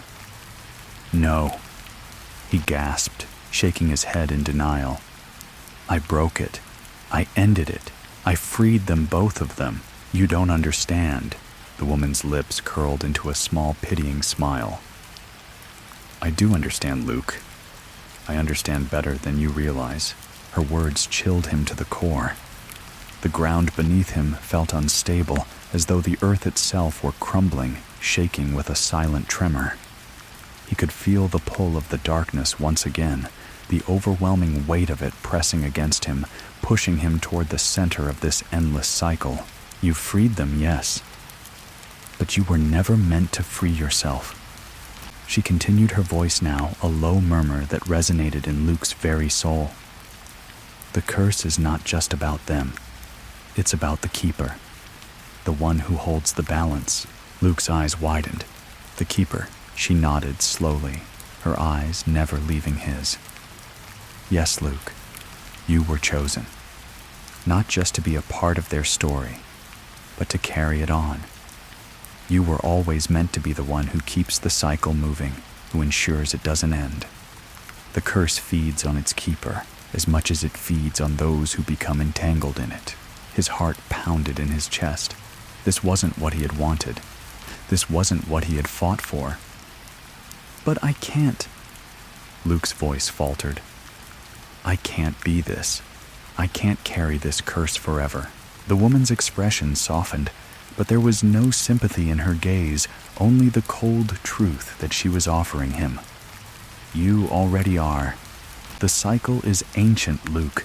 It was never meant to end. The keeper must always carry the weight, the burden. You are part of something far older than you realize. The curse is not just a punishment, it's a necessity. It's a cycle that must continue for balance to be kept, for the world to remain as it is." Luke could feel the walls closing in around him again, the oppressive weight of the cycle pressing down on him. Why me? His voice broke with the desperation of someone who had spent too long struggling for freedom, only to find himself caught once more. Why me? What did I do to deserve this? The woman's eyes grew distant for a moment, as if she were remembering something long forgotten. It was never about what you deserved, Luke. You were always part of the plan. You were chosen by the very forces that govern this world. You've seen the darkness, the curse that has always been a part of you, even if you didn't know it. And now it is time for you to accept your role. Luke took a step back, shaking his head, trying to fight the overwhelming sense of inevitability. He didn't want this. He didn't want to be part of a cycle that would never end, a keeper of darkness and pain. I won't accept it, he said, his voice firm despite the fear that clung to him. I won't be your keeper. I'll find a way out. I'll break this. The woman tilted her head slightly, a soft, almost melancholic smile crossing her lips. You've already broken it, Luke. That's why you're here. Luke felt a jolt of confusion pierce through the fog in his mind. What do you mean? You freed them, she said softly. But in doing so, you sealed your own fate. The cycle doesn't end because you think it does. It ends when the keeper willingly embraces their role. The moment you freed Thomas and Eliza, the balance was restored, and so you became the new keeper. The weight of her words hit him like a physical blow. His stomach lurched as the realization began to settle in. There was no escape, no breaking free. His role had been set from the beginning, woven into the very fabric of the curse. And no matter how much he resisted, how much he fought, he would always be part of it. But you can still choose. She added her tone now softer, almost like a suggestion. You can choose to embrace this role to take your place as the keeper, or you can fight it. Either way, the cycle will continue. The question is, will you fight it, or will you accept it and carry on? Luke stood in silence, his heart heavy with the weight of everything he had just learned. The world seemed to press in on him, the very air around him growing thick and suffocating. His mind raced with conflicting emotions, anger, grief, resignation. I don't know how to accept this, he whispered, his voice barely audible. I can't carry this burden. I can't be the keeper. The woman nodded slowly, as though she understood. That is the hardest part, Luke. The hardest part is accepting what is. You will carry this burden. But know this, the curse is not just pain. It's a part of the world, a necessary force. And you, Luke, will ensure that the balance is kept. Luke's chest tightened. The truth was clear now, undeniable. He had no choice. He was the keeper now, just as he had been the moment he walked into that cursed chapel. And as the woman's presence enveloped him, a dark promise lingering in her words, Luke realized that he was now part of something much bigger than himself. A cycle that would never truly end. Embrace your role, Luke, she said softly, her voice fading into the darkness. The keeper never truly leaves. You are the bridge between the past, the present, and the future. As the shadows closed around him once more, Luke understood. There was no escape, no way out. He was the keeper, and the cycle would never end.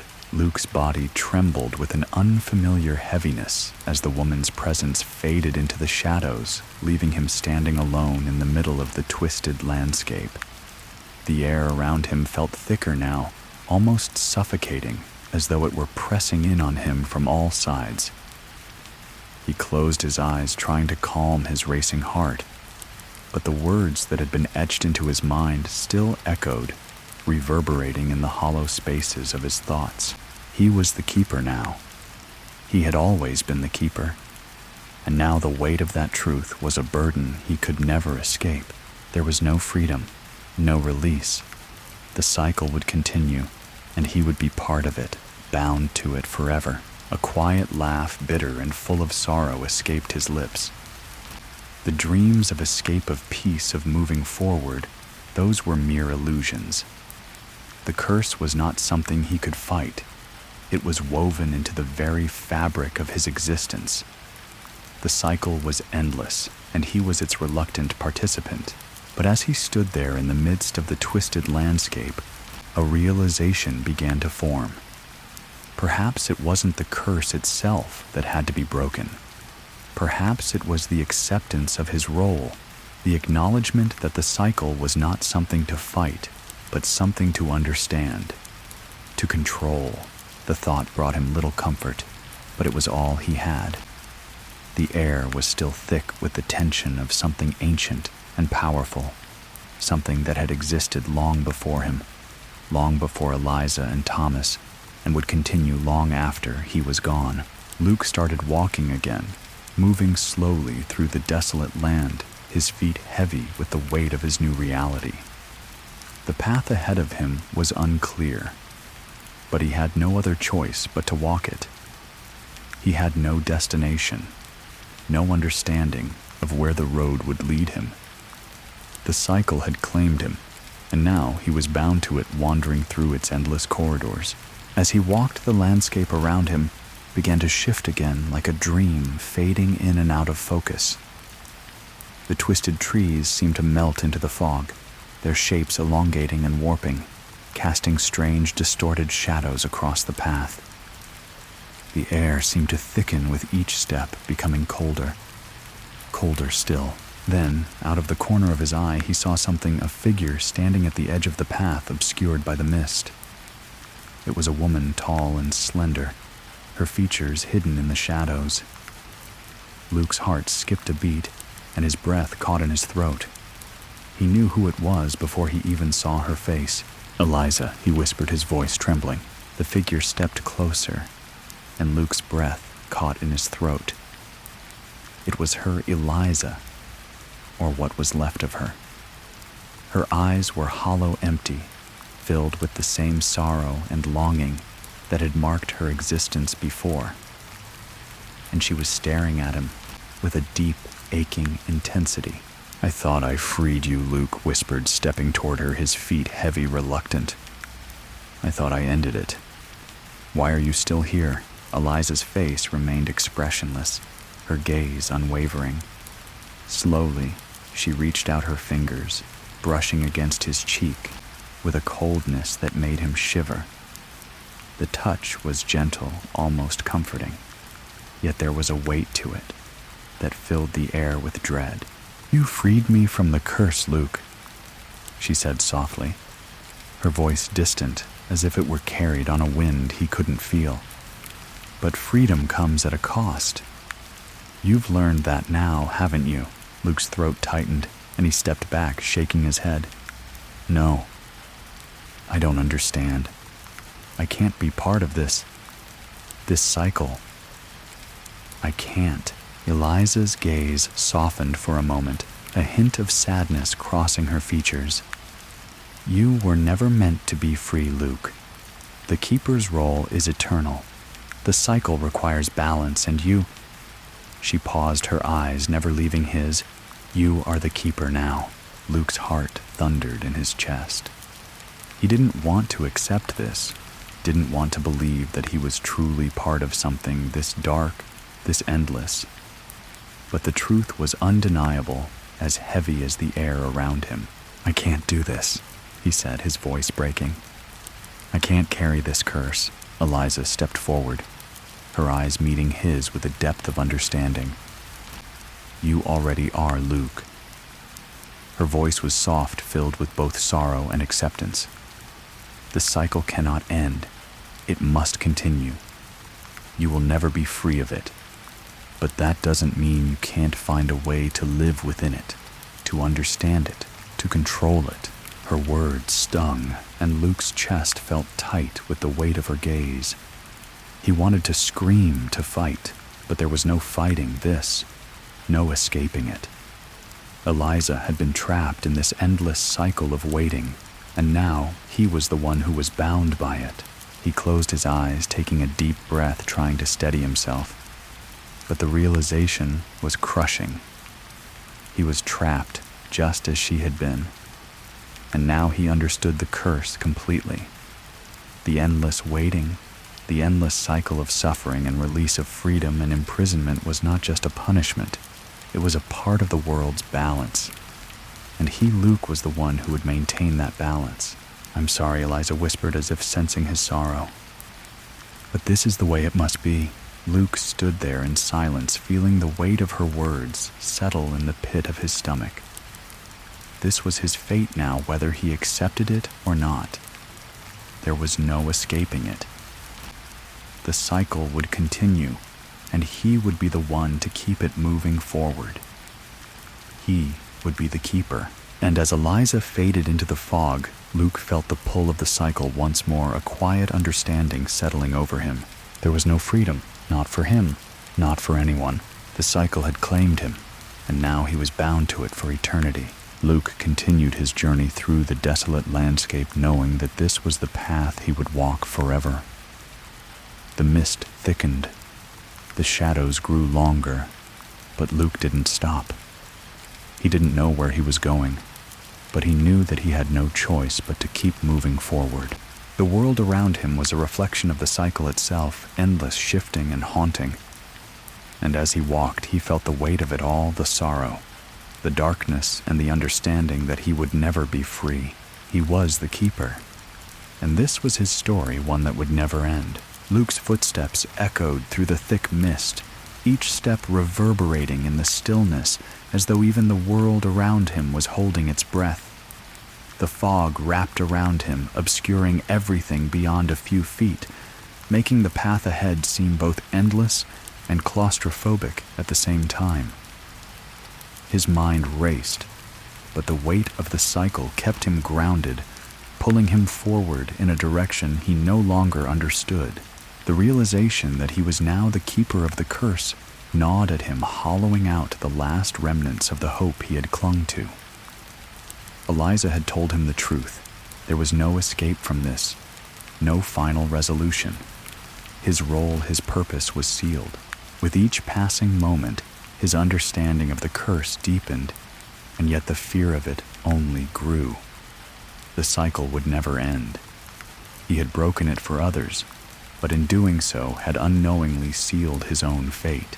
The landscape around him began to shift once again, as if the land itself was reacting to the burden he now carried. The trees in the distance became twisted, their branches gnarled and bent, their leaves withering, as if touched by the same unnatural force that had consumed Eliza and Thomas. The path ahead seemed to stretch endlessly, leading him into a void where time no longer seemed to exist. Luke paused, taking in the bleak landscape. He was not sure where he was headed, whether he was supposed to reach a destination or whether the destination was the journey itself. But then, just as before, he heard it. A faint whisper carried by the wind reached his ears. Luke, his heart lurched at the sound. He recognized the voice, even if it was only a memory. Eliza. It was faint, like an echo from a distant past, but it was unmistakable. "Luke, you must not give in." He stood still, trying to discern if the voice was real or just a trick of the mind.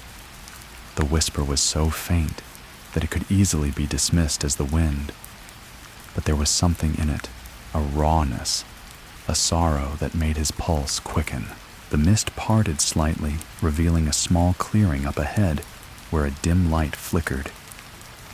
The glow was soft, like the light of a candle struggling against a breeze. It didn't belong to the desolation around him.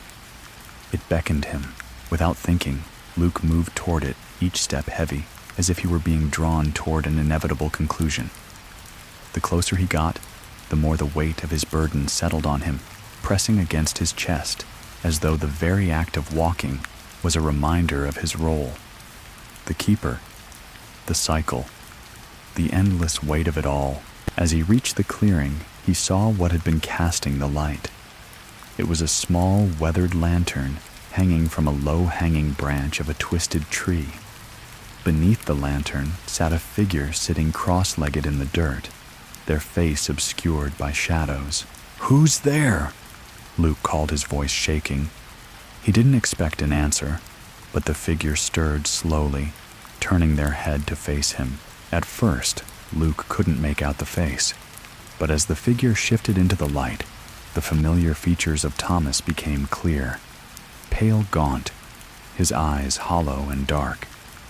He was sitting, but his body seemed limp, as though it had been drained of life. Thomas's eyes locked onto Luke's, and for a moment, Luke's breath caught in his throat. He thought he had freed Thomas. He thought the curse had been broken for him. "Thomas," Luke whispered, taking a step closer. The figure nodded slowly, his lips curling into a thin, sorrowful smile. "Yes, Luke, you freed me. But you cannot free yourself." Luke's stomach twisted, the meaning of the words sinking in like a heavy stone. "What do you mean?" he demanded. "I broke the curse for you. I did what Eliza wanted. I freed you both." Thomas's eyes dimmed with a flicker of something, regret perhaps, or recognition of his own helplessness. "The curse has never been about freedom," he said quietly. "It's about balance. You cannot escape what you were born to do, Luke. You freed me, but you've condemned yourself. The Keeper must carry the weight. It is your role as it was mine once. You are bound to the cycle now. There is no freedom for the Keeper." Luke shook his head, trying to push away the overwhelming sense of hopelessness creeping into his mind. "I can't be the Keeper. I can't be part of this cycle. I didn't ask for this. I don't want it. None of us ask for it." Thomas whispered, his voice a faint, hollow echo. "But it's what we are. It's what we've always been. The curse. It chooses us, Luke. The Keeper is a part of it.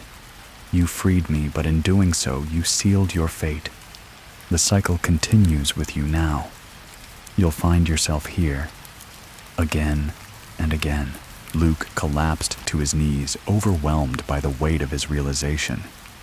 The land around him seemed to shift again, the mist thickening as though responding to his despair. Thomas's form flickered, his eyes dimming with each passing moment. Luke reached out for him, but his hand passed through Thomas's form like smoke, unable to grasp anything solid. "I'm sorry," Thomas whispered, his voice barely a breath. "But this is how it has to be." The figure of Thomas began to fade, his body dissipating into the mist, leaving Luke alone once again. The lantern's light flickered one final time before extinguishing, casting Luke back into the suffocating darkness of the cycle. Luke stood in the clearing, unable to move, unable to think. The weight of his fate had finally crushed him. He was not just part of the cycle, he was the cycle. There was no escape. The fog pressed in around him, and as the shadows of the past closed in once more, Luke understood the full extent of what Eliza had said.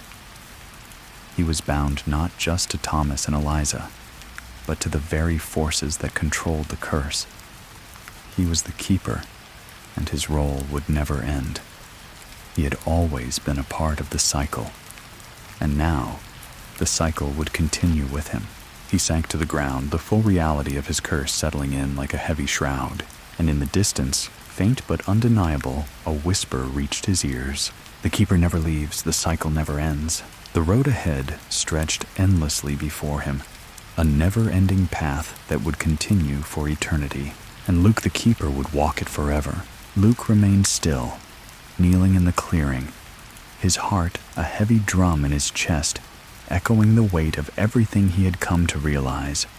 The cycle would continue. It would never truly end, no matter how much he wished for it to. The mist swirled around him, thick and oppressive, like the very air had become a physical barrier, choking him with its endless presence. The fog was his prison, the path before him an endless journey with no destination. no release. The words of Thomas echoed in his mind. He had freed him, but in doing so, had condemned himself. And now, the cycle would continue with him, as the keeper forever bound to its rhythm. Yet despite the overwhelming feeling of despair, a small spark of defiance burned within Luke. It was faint, but it was there. If the cycle was truly eternal, if the curse had existed long before him and would exist long after then, there had to be a way to change it, to break the cycle once and for all.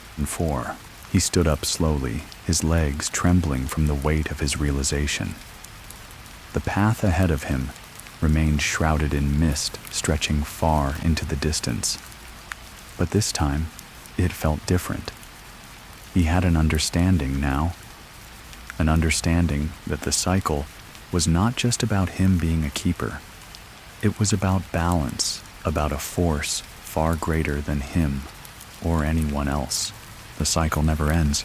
The words echoed in his mind once again, but this time they didn't feel like a finality. They felt like a challenge. A truth, yes, but not one that was insurmountable. He had freed Thomas and Eliza, and though he had become part of the cycle, it didn't mean he had to simply accept it. The keeper could still fight. The keeper could still seek change. As if on cue, the shadow in the mist shifted. A figure appeared in the distance, slowly moving toward him, its form barely visible through the fog. Luke's breath hitched, but this time it wasn't fear that gripped him. It was something else, something that felt like resolve. The figure came into clearer view, and Luke's eyes widened as he saw who it was. Eliza. She was no longer the ghost he had known, no longer the tragic figure lost in an endless search for closure. This Eliza was different. She was whole, her face glowing with an ethereal light, her eyes no longer hollow, but filled with understanding, the same way they had looked when she had freed him in the chapel. Eliza, Luke asked, his voice hoarse with emotion. "How?" She smiled, her expression calm and serene, as though she had finally found peace. "You did it, Luke. You freed me. You freed Thomas. And now, it's your turn." Luke shook his head, confusion creeping into his thoughts. "What do you mean I'm trapped in this cycle? There's no way out. I'm the keeper. That's what I've become." She stepped closer, her presence warm and soothing, a sharp contrast to the coldness that had surrounded him before. "The keeper is a part of the curse." "Yes," she said softly. "But it doesn't have to be a prison. The keeper has the power to change the cycle. You are its heart, but that means you can choose to change it to make it something different." Luke's chest tightened with disbelief. How? How can I change it? I've tried everything. I've freed you both, but I'm still bound to it. Eliza's smile deepened her eyes, glowing softly in the mist. "You have freed us, Luke. You've done what no one before you could. But the cycle doesn't require just freedom. It requires understanding. The keeper must understand the balance not just in the curse, but in the world itself. There is power in the keeper's role more than you realize. But what does that mean?" Luke whispered, the weight of her words sinking in, but his heart still thrumming with confusion. "What am I supposed to do now? How do I stop the cycle?"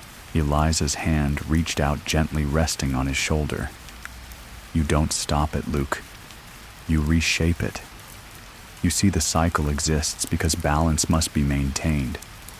It's not just about the curse, it's about the world itself, the forces that bind the living and the dead. But the keeper has the power to choose the way the cycle flows."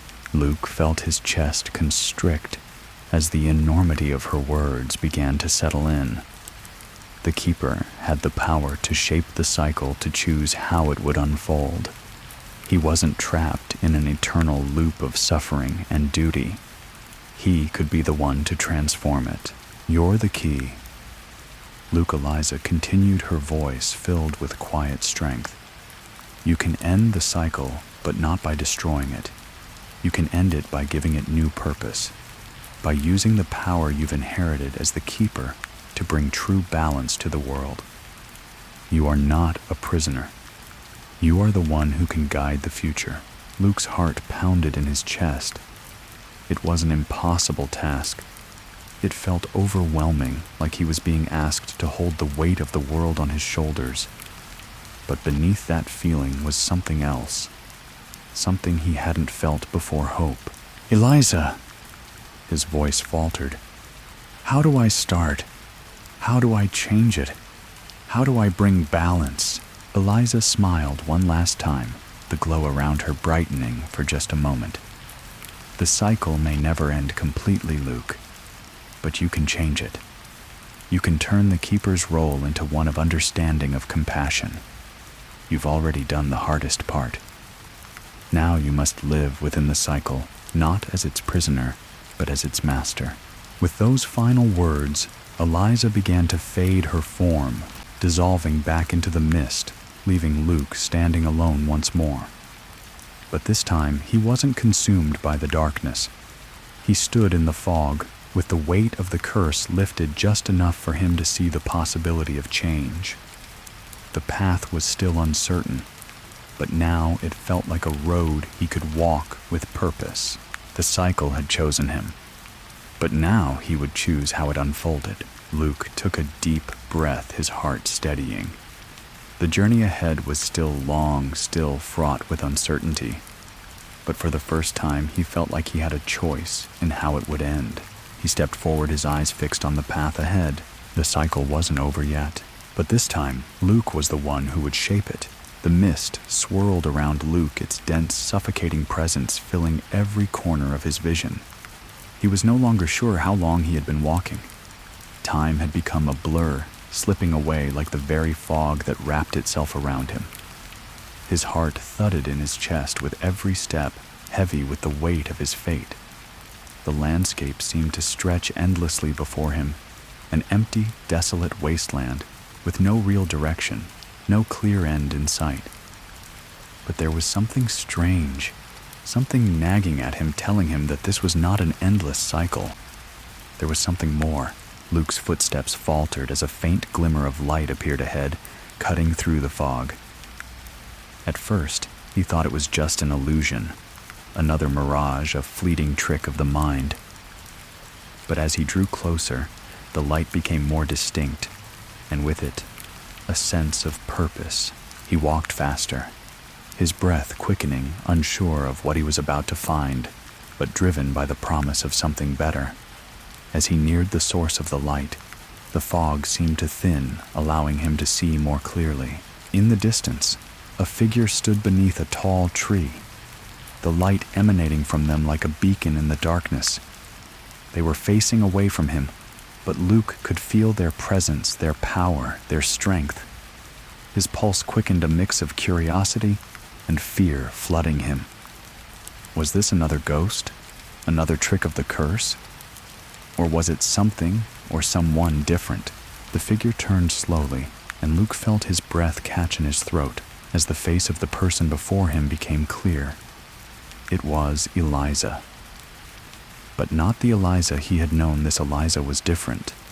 Her face was calm, serene, untouched by the sorrow and despair that had once marked her. She was radiant, her eyes shining with a warmth that seemed to draw him in. "Eliza." His voice broke through the silence, tentative, uncertain. He took a step forward, but the moment his foot hit the ground, he froze. The air around him seemed to ripple, as though the very fabric of reality was shifting. "Eliza, is it really you?" Luke asked again, his voice steadier now, but still filled with disbelief. She smiled softly, the expression filled with both sadness and understanding. "Yes, Luke, it is me." Her voice was soothing, yet her words carried the weight of 1,000 unsaid things. But not the way you remember, not the way you hoped. Luke blinked, his confusion deepening. "What do you mean, you were freed? You were at peace?" Eliza stepped closer, her gaze never leaving his. I was freed, yes. But there's more to it than that, Luke. The cycle that has trapped us all that you're now a part of is not as simple as just being freed or escaping. It is bound to the very fabric of this world. She paused, taking a deep breath as though preparing herself for something heavy. You were chosen, Luke. Chosen to keep the cycle going. But there's more to this than you've realized. You were always meant to understand the curse, not just break it. Luke's stomach tightened, a chill creeping up his spine. What do you mean I didn't ask for any of this? I didn't choose this. Her eyes softened, a sadness flickering in their depths. None of us ask for this, Luke. But the curse is not something we choose. It's something we are born into. You, Thomas, and I, we are bound by the same forces that shape this world.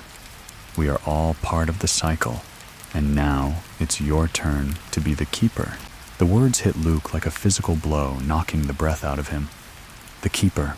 Eliza nodded, her expression serious. Yes, Luke, the keeper. You see, the curse is not just about suffering. It's about balance. It's about ensuring the world remains in harmony. The cycle must continue, but it is up to the keeper to guide it, to make sure that it doesn't consume everything. You've already freed me, freed Thomas, but you can't escape what you are. You must accept your role, or else the cycle will consume you too. Luke took a step back, trying to wrap his mind around what she was saying. The keeper. He had been so focused on breaking free, on freeing Eliza and Thomas, that he hadn't realized the true nature of what he was becoming. You're saying I can't escape it? He whispered, his voice cracking. Eliza's face softened, her eyes filled with a mix of pity and understanding. You can't escape it, Luke. But you can shape it. You can change the cycle. It doesn't have to be this endless loop of suffering and waiting. You are the keeper now. But that means you have power. You have the power to choose how the cycle will continue. Luke's heart hammered in his chest as he struggled to process her words. The keeper. He had thought he was just a victim of the curse, someone caught in its grip. But now he understood that he was a part of it, a necessary piece of the puzzle. And if he was truly the keeper, then it was his responsibility to guide the cycle to shape its future. But how he asked, the desperation clear in his voice. How can I change it? How can I break this cycle once and for all? Eliza stepped forward, placing a hand gently on his arm. You will learn, Luke. You will learn the ways of the keeper. And you will understand the balance between life and death, between the living and the dead. But you must first accept your role. You must learn that the cycle is not something to fight, but something to guide. Luke felt the weight of her words settle over him. This was the truth he had been avoiding, the truth he had been running from. He was the keeper. And now it was time to face what that truly meant. I don't want this, he whispered, his voice thick with emotion. I don't want to be the keeper. I just want to be free. Eliza smiled softly, her gaze gentle. I know, Luke. I know. But freedom comes in many forms. Your freedom now is in shaping the cycle and understanding it, and in choosing how it unfolds. The world cannot exist without the keeper. But the keeper can change the world. The words settled around Luke like a heavy blanket. He had always fought against the curse, against the forces that had bound him. But now he understood. This was his path. This was the road he had to walk. I will do it, he said quietly, his voice filled with resolve. I will be the keeper. I will shape the cycle. Eliza nodded, her expression proud, yet full of sorrow. You are ready, Luke.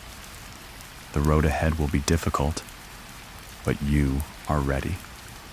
The cycle is not over, but now it will be something you control. The mist began to swirl around them again, the landscape fading into the fog. Luke took a deep breath, his chest heavy but steady. As the world around him began to shift once more, he realized that his journey had only just begun. The cycle wasn't a prison, it was a responsibility. And now it was up to him to guide it. The mist cleared, revealing a vast, empty landscape. It stretched before him like a canvas waiting to be painted with his choices, his decisions. Luke's breath came steadily, the weight of the truth settling deeper with each passing second. He had accepted his role as the keeper, not just as a prisoner of the cycle, but as its guide. The responsibility was monumental, but the sense of clarity he felt was undeniable. The ground beneath his feet felt firm, stable now. The world around him had shifted, taking on new meaning. The fog had thinned, and as he walked, he saw traces of the cycle in the distance, faint flickers of past keepers, shadowy figures that had walked this path before him, but with their faces obscured. Their presence was no longer a haunting one. It was a reminder, one of continuity, of the forces that bound life and death existence in the afterlife. Luke glanced behind him.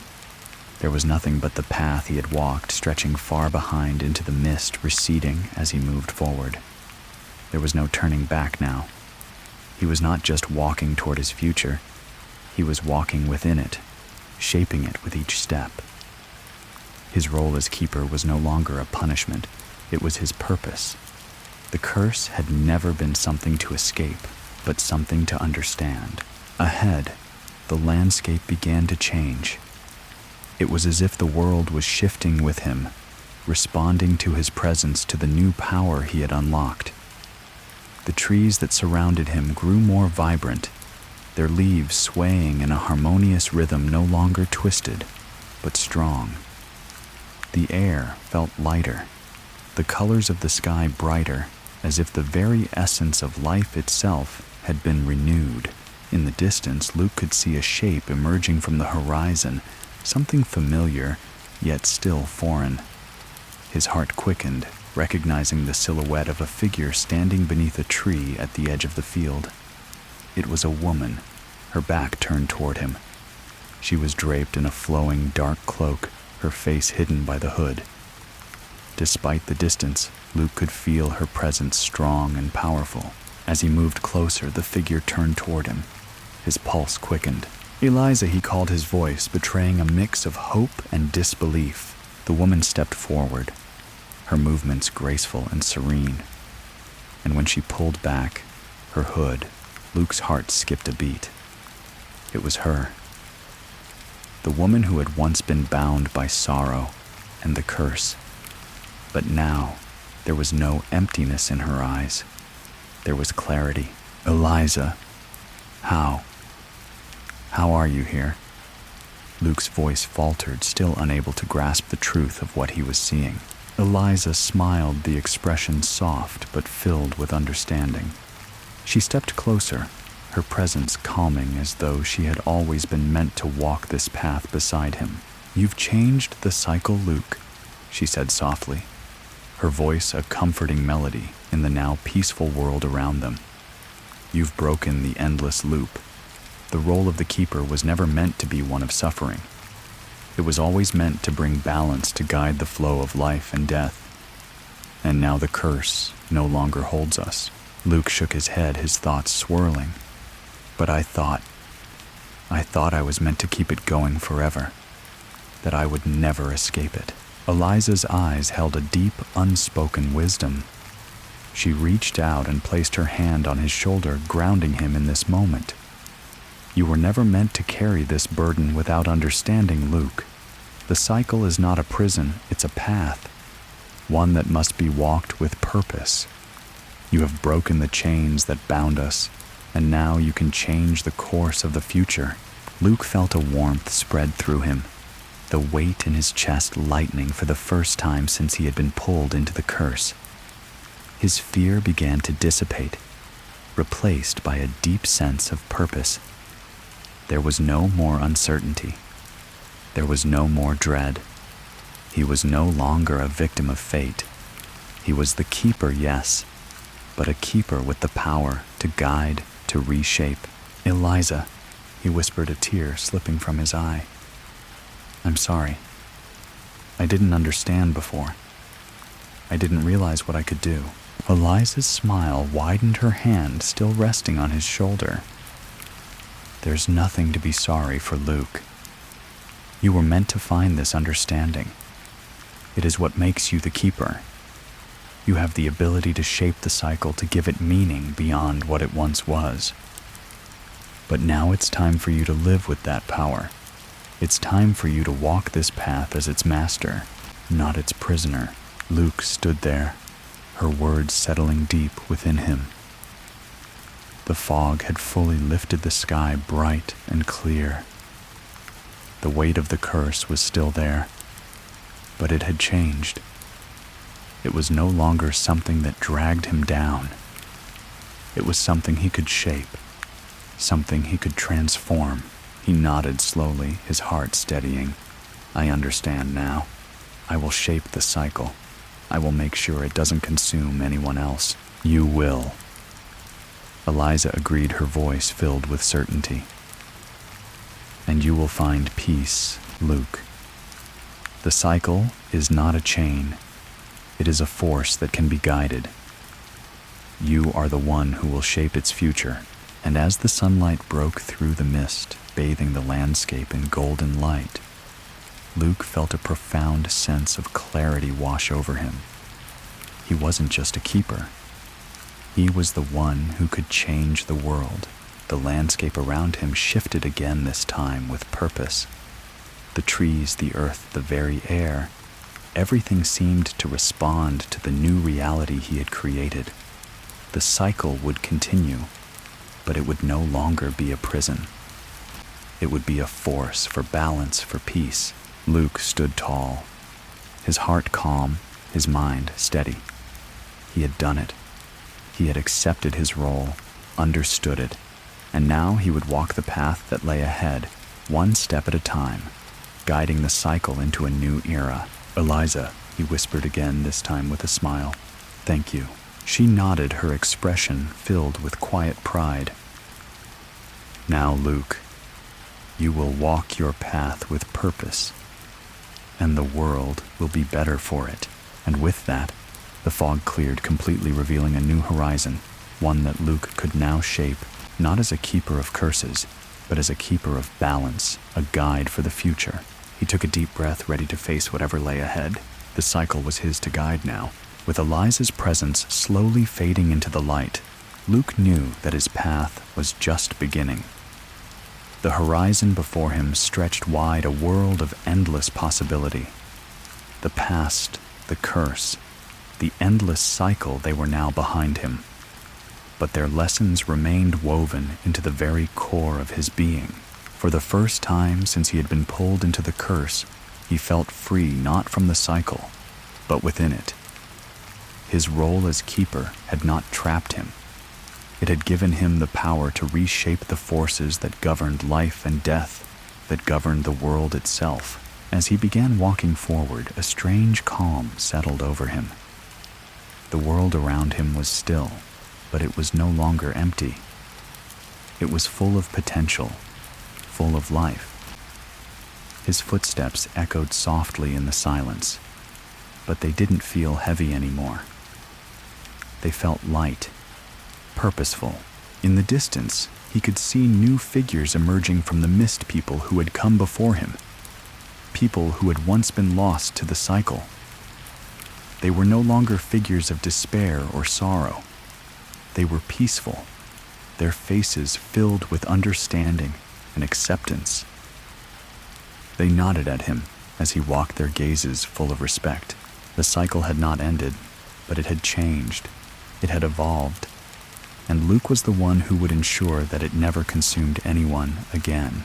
The path was open before him, the road stretching far into the distance.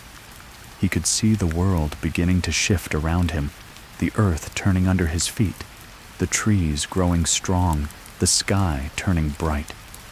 There was no more fear, no more uncertainty. The cycle would continue, but now it would be a cycle of understanding, of balance, of peace. Luke stepped forward, his heart full of resolve. The keeper's journey had just begun. Luke's journey had just begun, but the weight of his new role already pressed against him like a constant reminder of the responsibility he now carried. The fog, though it had lifted, was replaced by a clarity that was both comforting and daunting. He was no longer running from the cycle. He was a part of it, and for the first time, he could see the full scope of what that meant. The land around him seemed to react to his every step, the trees rustling in response, the earth beneath his feet solid and alive. There was power in this new world, a quiet force that seemed to hum in the air. Luke could feel it in his bones, in the very rhythm of his heart. He was no longer just a keeper of the past, but a creator of the future. As he walked, the figures in the distance continued to fade in and out of view, flickering like the remnants of ghosts. They were not specters, though. They were the keepers of old, each one a reflection of the many who had come before him. They were his predecessors, and now they were fading into the light he had created, leaving him alone in the world they had once controlled. But even as the figures disappeared, Luke felt their presence. They were still with him, their energy woven into the land. He could feel their guidance, their strength, and he knew that he was not alone in this. The cycle that had bound them was now his to guide. But it wasn't just his burden, it was shared. He would carry it, yes, but he would not carry it in solitude. The air around him grew heavier as he neared the center of this new world, the place where the cycle had begun. The land was barren here, the earth cracked and dry. But Luke could sense the potential beneath the surface. This place, like the keeper, was waiting to be shaped, waiting for the right hands to mold it into something new. He reached down and placed his hand on the earth, feeling its pulse beneath his palm. The world trembled beneath his touch, as if responding to his presence. And then slowly, the ground began to shift the cracks, sealing up the barren earth, turning green, and the trees that had once stood twisted and lifeless began to grow tall and strong again. Luke's heart pounded as he watched the world around him come to life, his power as the keeper flowing through him and into the land. The cycle was no longer a force of destruction. It was a force of rebirth. As the landscape blossomed around him, he turned his eyes upward. The sky, once clouded with the weight of the curse, now opened its deep blue, stretching endlessly above him. The light from the sun broke through the fog, casting its golden rays across the land, illuminating the world that was coming to life before his eyes. Luke's breath was slow, steady now. The cycle had been broken, but it hadn't ended. Instead, it had transformed. He was no longer just a keeper of curses, of sorrow, of endless suffering. He was the keeper of balance, of life and death, of peace and change. The figures of the past, the ones who had walked before him, were gone now. Their energy, their presence had been woven into the fabric of this new world. And now, it was his turn to carry that legacy, to continue the cycle in a way that no one before him had been able to. But with that power came the realization that the road ahead would not be easy. There would be challenges, forces that would seek to disrupt the balance he had created. But Luke was ready. The keeper was no longer a prisoner to the cycle. He was its master, and the path ahead was his to shape. Luke closed his eyes, feeling the pulse of the earth beneath his feet, the pulse of the cycle flowing through him. The world around him was still quiet now, but full of possibility. He could feel the weight of the responsibility, but it didn't feel like a burden. It felt like freedom. The journey had only just begun, but Luke was no longer afraid. He was no longer trapped in the cycle. He was its creator, its guide, its keeper, and now he would lead it toward a new dawn. The landscape around Luke continued to shift and evolve, But now it wasn't just the land that changed. It was something deeper, something within himself. He could feel it in his bones, the energy of the world itself shifting beneath him as he walked, as he shaped it. Each step was purposeful, but each step also brought an overwhelming sense of responsibility. It wasn't just about changing the land, or even about guiding the cycle. It was about understanding the delicate balance that held everything together.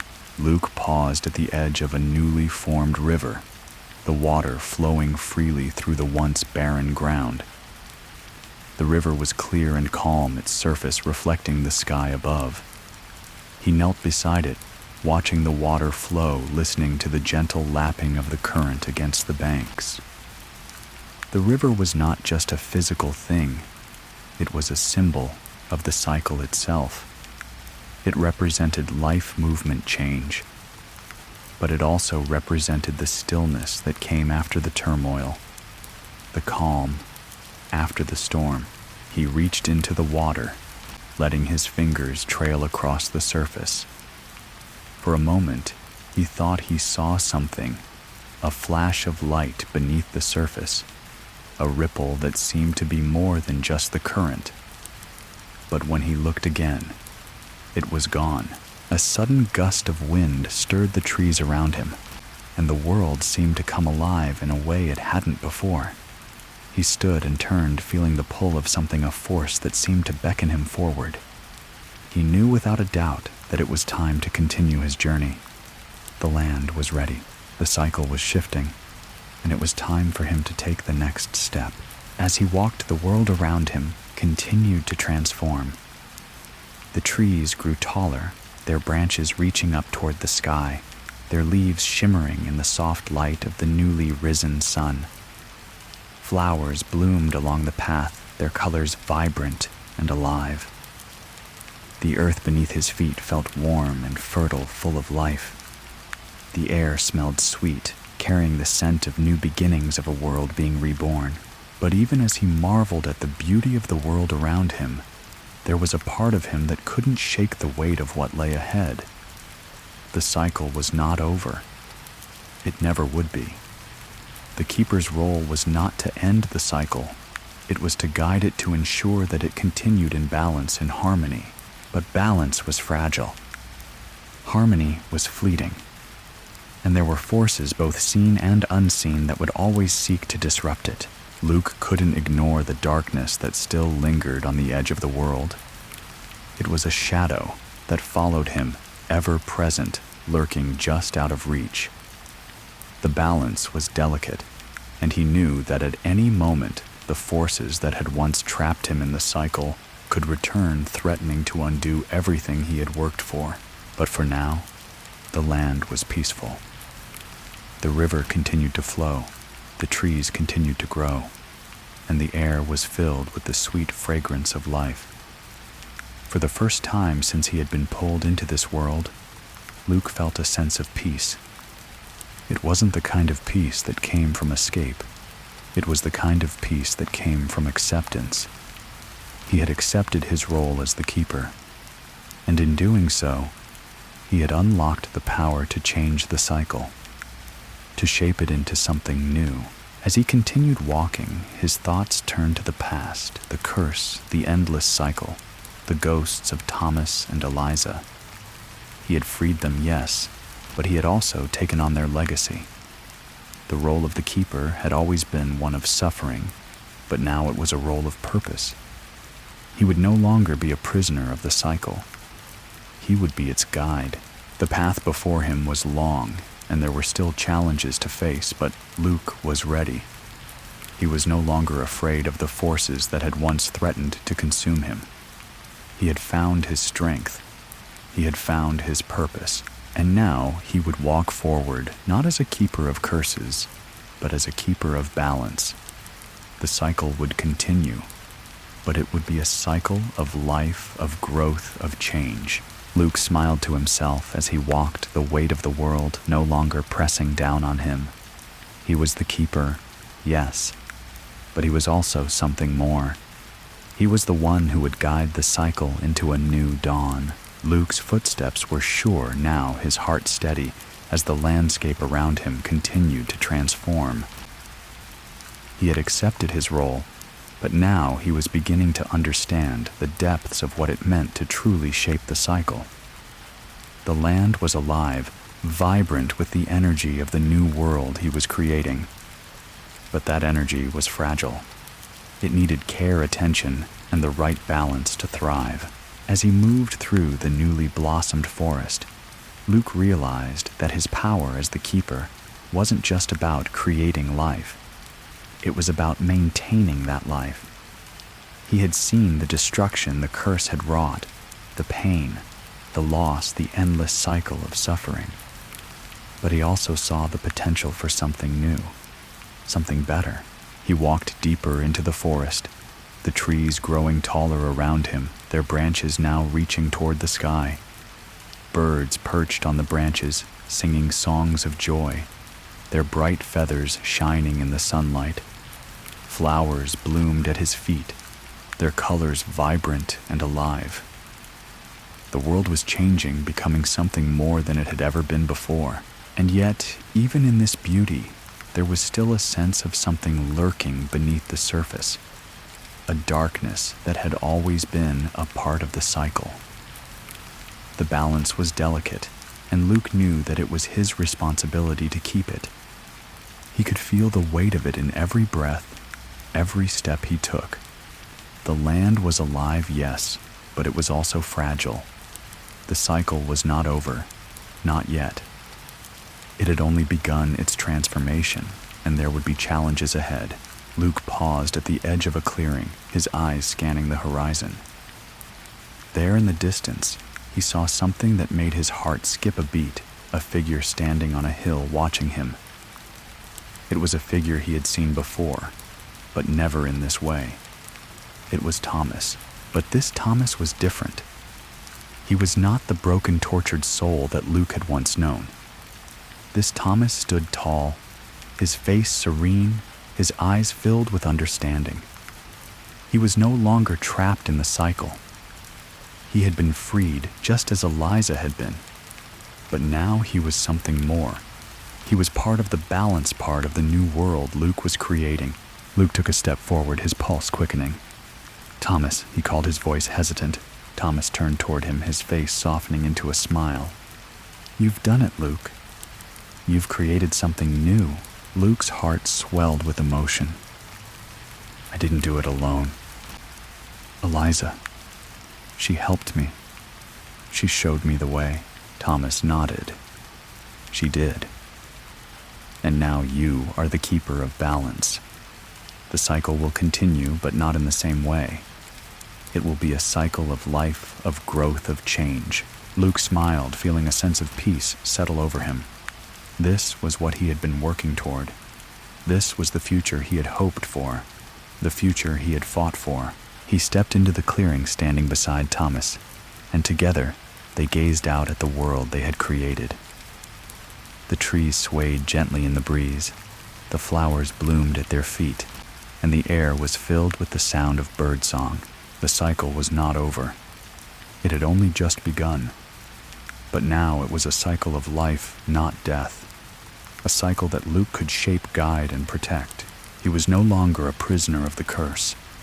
He was the keeper of balance, and the world was his to shape. The land around Luke pulsed with a quiet energy, a deep rhythmic hum that resonated in his chest. The cycle had always been a force of destruction, a curse that had bound the living and the dead in an unending loop of suffering and rebirth. But now, under his guidance, the cycle was beginning to take on a new form, a form of balance and harmony. It was no longer a destructive force. It was a force of life. As Luke stood beside Thomas, watching the world around them shift and change, a deep sense of purpose washed over him. He wasn't just a keeper of the cycle. He was a creator, a guardian of the balance that held the world together. The responsibility was immense, but it no longer felt like a burden. It felt like a calling one that he was ready to embrace. But even as the land flourished, as life began to blossom in the wake of the curse's transformation, Luke knew that the balance was fragile.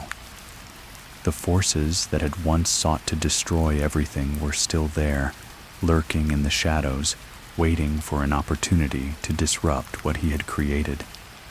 He had seen the darkness, felt it pressing in on him from all sides. And now, as the keeper of balance, it was his duty to keep that darkness at bay. "It's not over, is it?" Luke asked, his voice heavy with the weight of the realization. Thomas shook his head, his expression solemn. "No, Luke. The cycle has only just begun its transformation. The forces that once corrupted it, that once threatened to undo everything, are still out there. They will always be there. But now you have the power to keep them at bay. You have the power to guide the cycle toward balance, toward peace." Luke nodded, his heart heavy with the weight of what was to come. "And if I fail?" "You won't," Thomas replied firmly. "You're the keeper now. The world will not fall into chaos, not as long as you guide it." Luke took a deep breath, feeling the full weight of his responsibility settle over him. The cycle was no longer just something he was trapped in. It was something he had the power to shape, to control. But that power came with a price. The balance had to be maintained, and there would always be forces, both known and unknown, seeking to tip it. The wind began to pick up around them, carrying with it a sense of urgency, of something unsettled. Luke turned to face the horizon, where the landscape stretched out before him, both beautiful and daunting. There was still so much work to be done. He had only just begun to understand his role as the keeper, and now he would have to learn how to navigate the challenges that came with it. But as the wind whispered through the trees, as the birds sang their songs of life, Luke knew one thing for certain. He was no longer a prisoner of the cycle. He was its guardian, and he would fight to keep it balanced, to ensure that it would never fall into the darkness again. The cycle had changed, and with it the world. Luke's heart beat steadily as he walked through the newly transformed world. The landscape around him was alive, vibrant, with the energy of the cycle that he had shaped. The trees were tall and strong, their branches stretching toward the sky, their leaves rustling gently in the breeze. The air was fresh, filled with the scent of flowers blooming along the path. The river that once wound through barren land was now wide and full, its waters sparkling in the light of the sun. It was a world of new beginnings, a world where balance had been restored. But even as the beauty of the world unfolded around him, Luke could feel the weight of the responsibility still pressing on his shoulders. The cycle had not ended. It had only been transformed.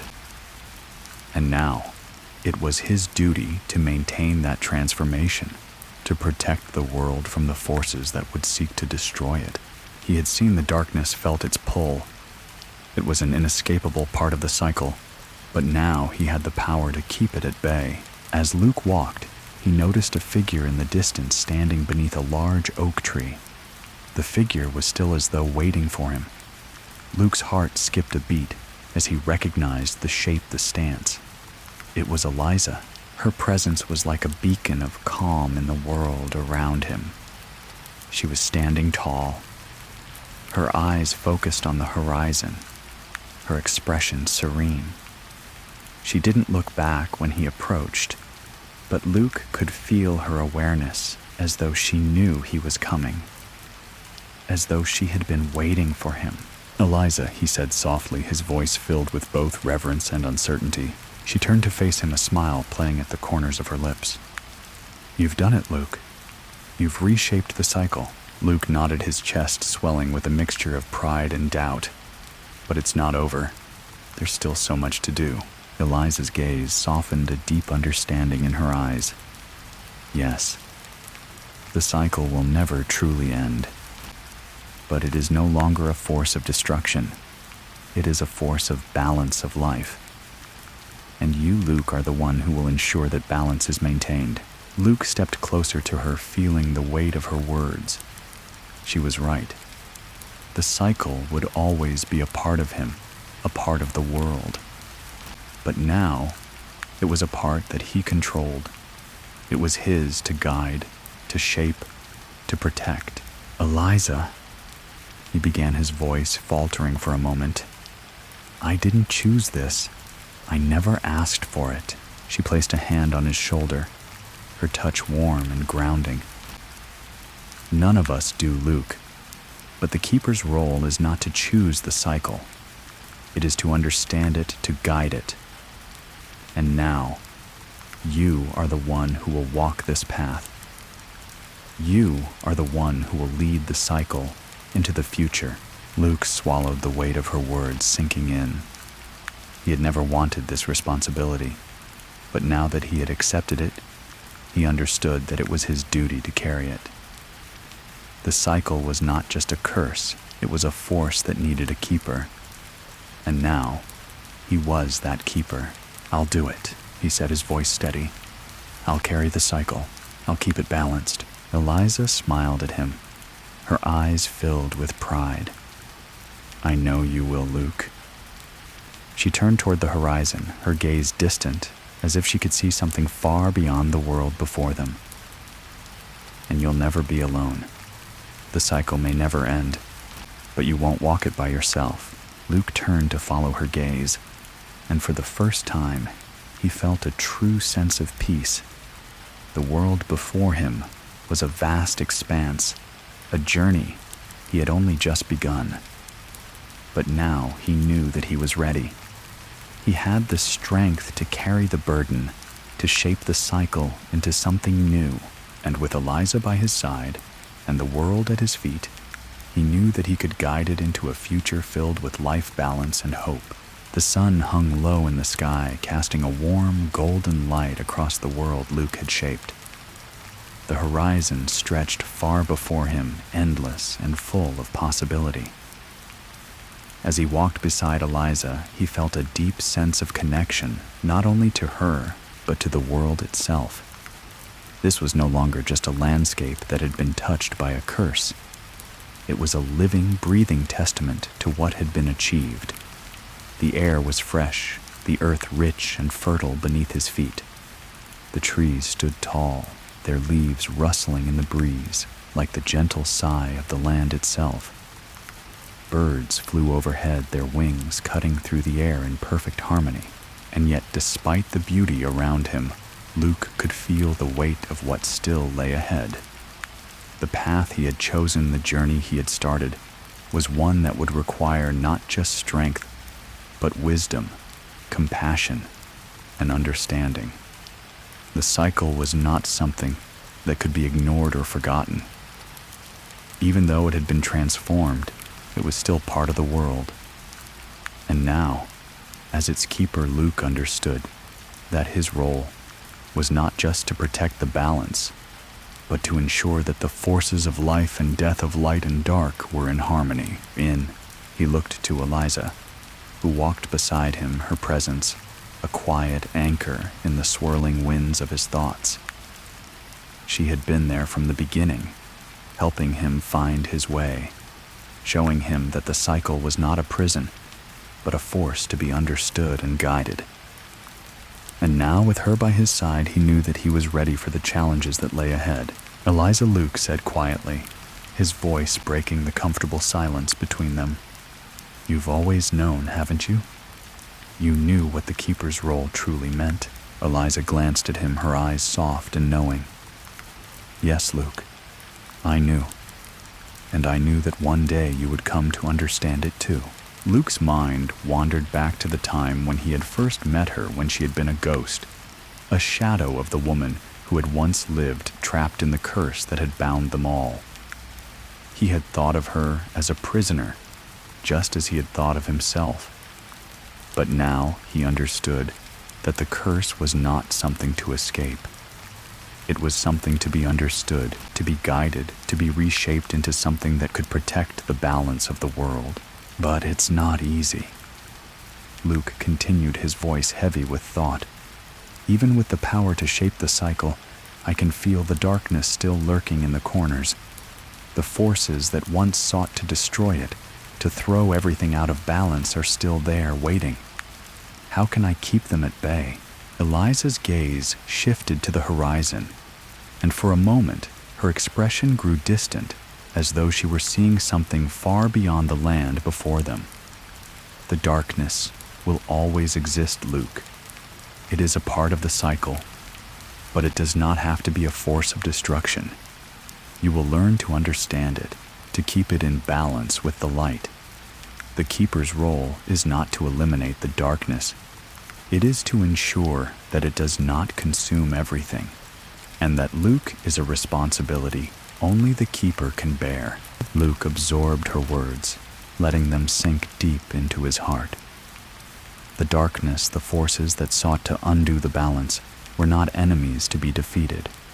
They were forces that had to be understood, respected, and kept in check. It was his role now as the keeper to ensure that the cycle would not fall into chaos. The balance had to be maintained not through force, but through wisdom. As they walked together, the land around them continued to transform. The trees grew taller, their leaves a deeper shade of green, their branches stronger and more resilient. Flowers bloomed in vibrant colors, their petals catching the light of the sun.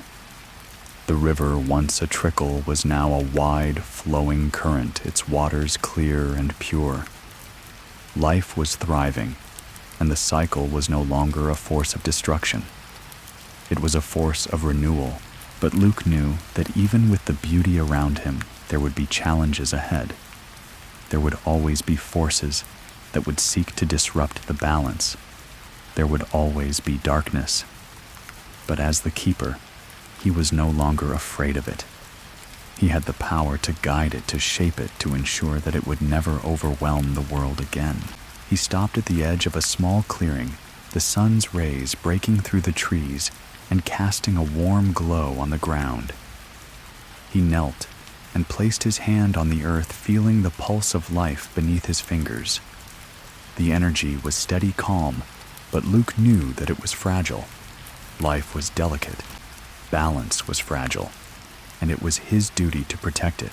Eliza, Luke said quietly, "I know my role now. I understand it, but I still have so much to learn." She nodded, her eyes full of understanding. "You always will, Luke. The keeper's journey is never over, but that is the beauty of it. You will never stop learning. You will never stop shaping the cycle. It will continue, yes, but it will never be the same. You will guide it into the future, into something better." Luke stood, slowly feeling the weight of her words settle within him. He was the keeper, yes, but he was also the guardian of balance. He was not just a part of the cycle. He was its guide, its protector. The road ahead was still uncertain, but for the first time, he felt ready for it.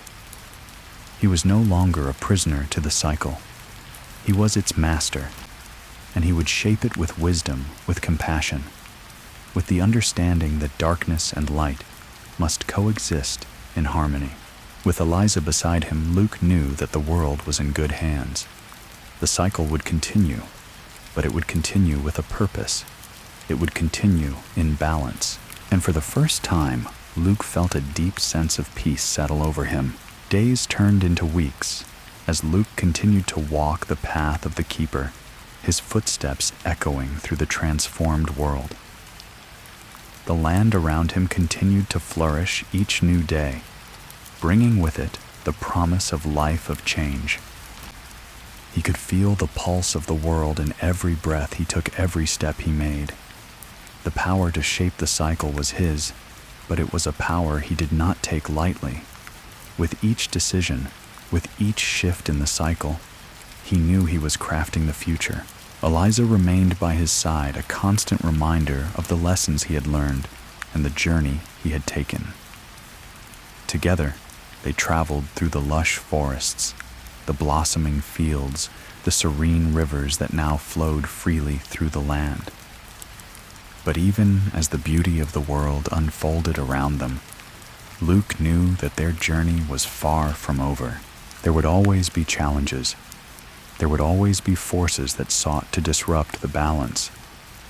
But now, with the wisdom he had gained and the power he held, Luke was ready. The cycle would no longer be a force of destruction. It would be a force of life. He would guide it, protect it, and ensure that it never fell into chaos again. As they walked, Luke saw something in the distance, figures emerging from the mist. At first, they were just shadows, but as they drew closer, Luke could make out their faces. It was the figures from before the keepers who had come before him. They were no longer just figures of the past. They were part of the world he was shaping. They were with him, walking beside him, their energy woven into the very fabric of the cycle. Luke smiled as they approached. He knew that he was not alone in this. The keepers of the past were with him, guiding him as he walked this new path. Eliza, Luke said quietly, his voice filled with gratitude.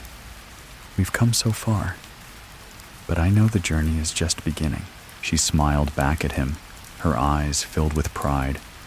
Yes, Luke, the journey never truly ends. But you are ready now. You've shaped the cycle, and now you will continue to guide it into the future. You are no longer just the keeper. You are the protector of balance, and that is a role that will continue for as long as the cycle exists.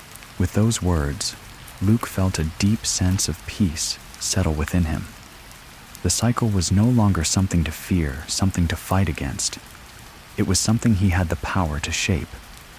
He was the keeper, the protector of balance, and he would guide the cycle into a future full of life, of growth, and of change.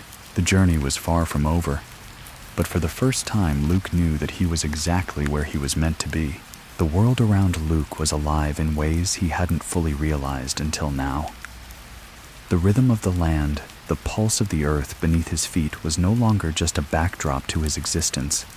It was intertwined with him, as if his steps were the heartbeat of the world itself. The land had grown vibrant, the trees thick with leaves that shimmered with the light of a golden sun, the rivers now flowing endlessly through the landscape, carving new paths, shaping new futures. Birds flew overhead, their songs filling the air with a symphony of life, and flowers bloomed with colors Luke hadn't known existed. It was beautiful. But even in the beauty, Luke could feel the subtle tension beneath the surface, the delicate balance he was meant to protect. Every decision he made, every path he walked, would determine the future of this world. The weight of that responsibility pressed on him, but it no longer felt like a burden. It felt like his purpose. The cycle had changed, and so had he. Luke's thoughts drifted back to the past, to the curse that had once bound him and Eliza and Thomas, the endless cycle that had driven them all to despair. He had freed them, yes, but in doing so, he had taken on the role that would determine the fate of this world. He had learned the truth about the cycle, not as a prisoner, but as its keeper. He had reshaped it. But even as the world bloomed around him, there was a part of him that knew the balance was still fragile. The forces that once sought to destroy everything were still out there waiting. Luke could feel them lurking just beyond the edge of his perception. You're thinking too much again. Eliza's voice broke through his thoughts, her tone playful but filled with understanding. Luke turned to find her standing beside him, her eyes filled with warmth. She had always been a part of his journey, guiding him through the darkness and into the light. Now she walked beside him, not as a ghost of the past, but as a partner in this new world they had created together. I can't help it, Luke replied, his voice tinged with a mix of concern and determination. I'm always thinking about what's next. The balance, it's delicate. One misstep and everything we've worked for could unravel. Eliza smiled gently, placing a hand on his shoulder. The balance has always been delicate, but that's what makes it worth protecting. You're not alone in this, Luke. You never were. Luke nodded, feeling the weight of her words. He had never been alone, not truly. The keepers of the past had been with him, guiding him, and now the world was alive with the energy of those who had come before him. The past, the present, and the future were all woven together in a tapestry of life, death, and rebirth. But there was still something Luke couldn't shake, a sense of something more, something he had yet to face. The darkness was never far, always lurking at the edges of his mind, a reminder that no matter how much he had reshaped the cycle, it was never truly finished. As Luke and Eliza continued to walk, the landscape around them began to change again. The once vibrant forest seemed to fade into a desolate stretch of land, the trees thinning their branches, twisted and gnarled. The sky darkened, and the air grew heavy with the scent of something foul. Luke's heart sank as he felt a shift in the energy around them. Something was wrong. "Eliza," he whispered, his voice low with fear. "Do you feel that?" She nodded, her face serious now. "Yes, it's the darkness. It's still here." Luke's pulse quickened as he looked around, his eyes searching the horizon for any sign of what was causing the shift. The air felt thick with tension, as though the land itself was holding its breath. The forces that had once threatened to destroy everything were returning, and Luke knew that it was up to him to stop them. "I thought we had changed the cycle," Luke said, his voice strained. "I thought we had reshaped it. Why is this still happening?"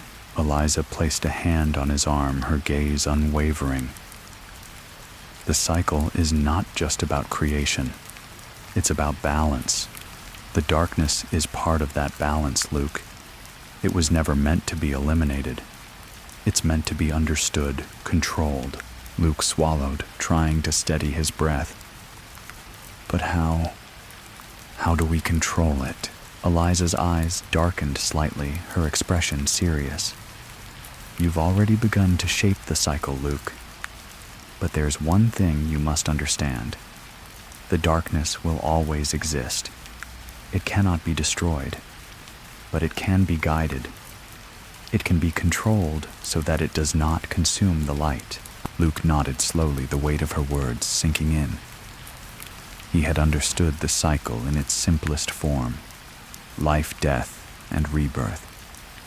But now he realized that there was more to it. The darkness was not just an enemy to be fought. It was a force to be understood, a necessary part of the balance that held the world together. The land around them continued to shift, the trees now twisted and dark, the sky a deep, foreboding red.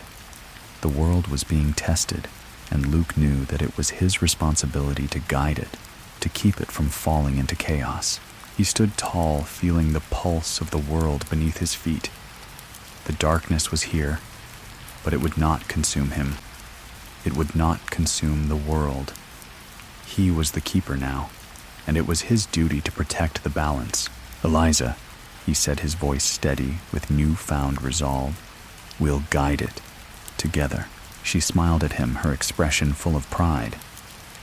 "Yes, Luke, together. We've reshaped the cycle, and now we'll guide it into the future. We'll keep the balance." Luke nodded, feeling the weight of his responsibility settle in his chest. The darkness would never be fully gone, but he could control it. He could shape it, guide it, and ensure that it did not disrupt the balance. He was the keeper, and it was his role to protect the world from the forces that sought to unmake it. He took a deep breath, feeling the energy of the land around him. The trees were no longer just trees. They were part of the cycle, part of the balance. The river flowing beside him wasn't just water. It was the flow of life itself. And he, Luke, was the one who would guide it all. "Let's do this," Luke whispered, his voice full of determination. And as he stepped forward, the land shifted again, the darkness retreating as the light began to reclaim the world. The cycle had not ended. It had only just begun. The world around Luke shifted once again, the land responding to his presence. The darkness that had once threatened to undo everything now seemed to retreat into the corners of the world as though it had been pushed back by his newfound power. The trees grew taller, their leaves turning bright green once again.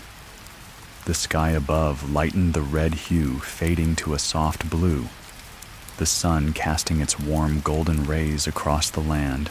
Luke stood tall, his eyes focused on the horizon.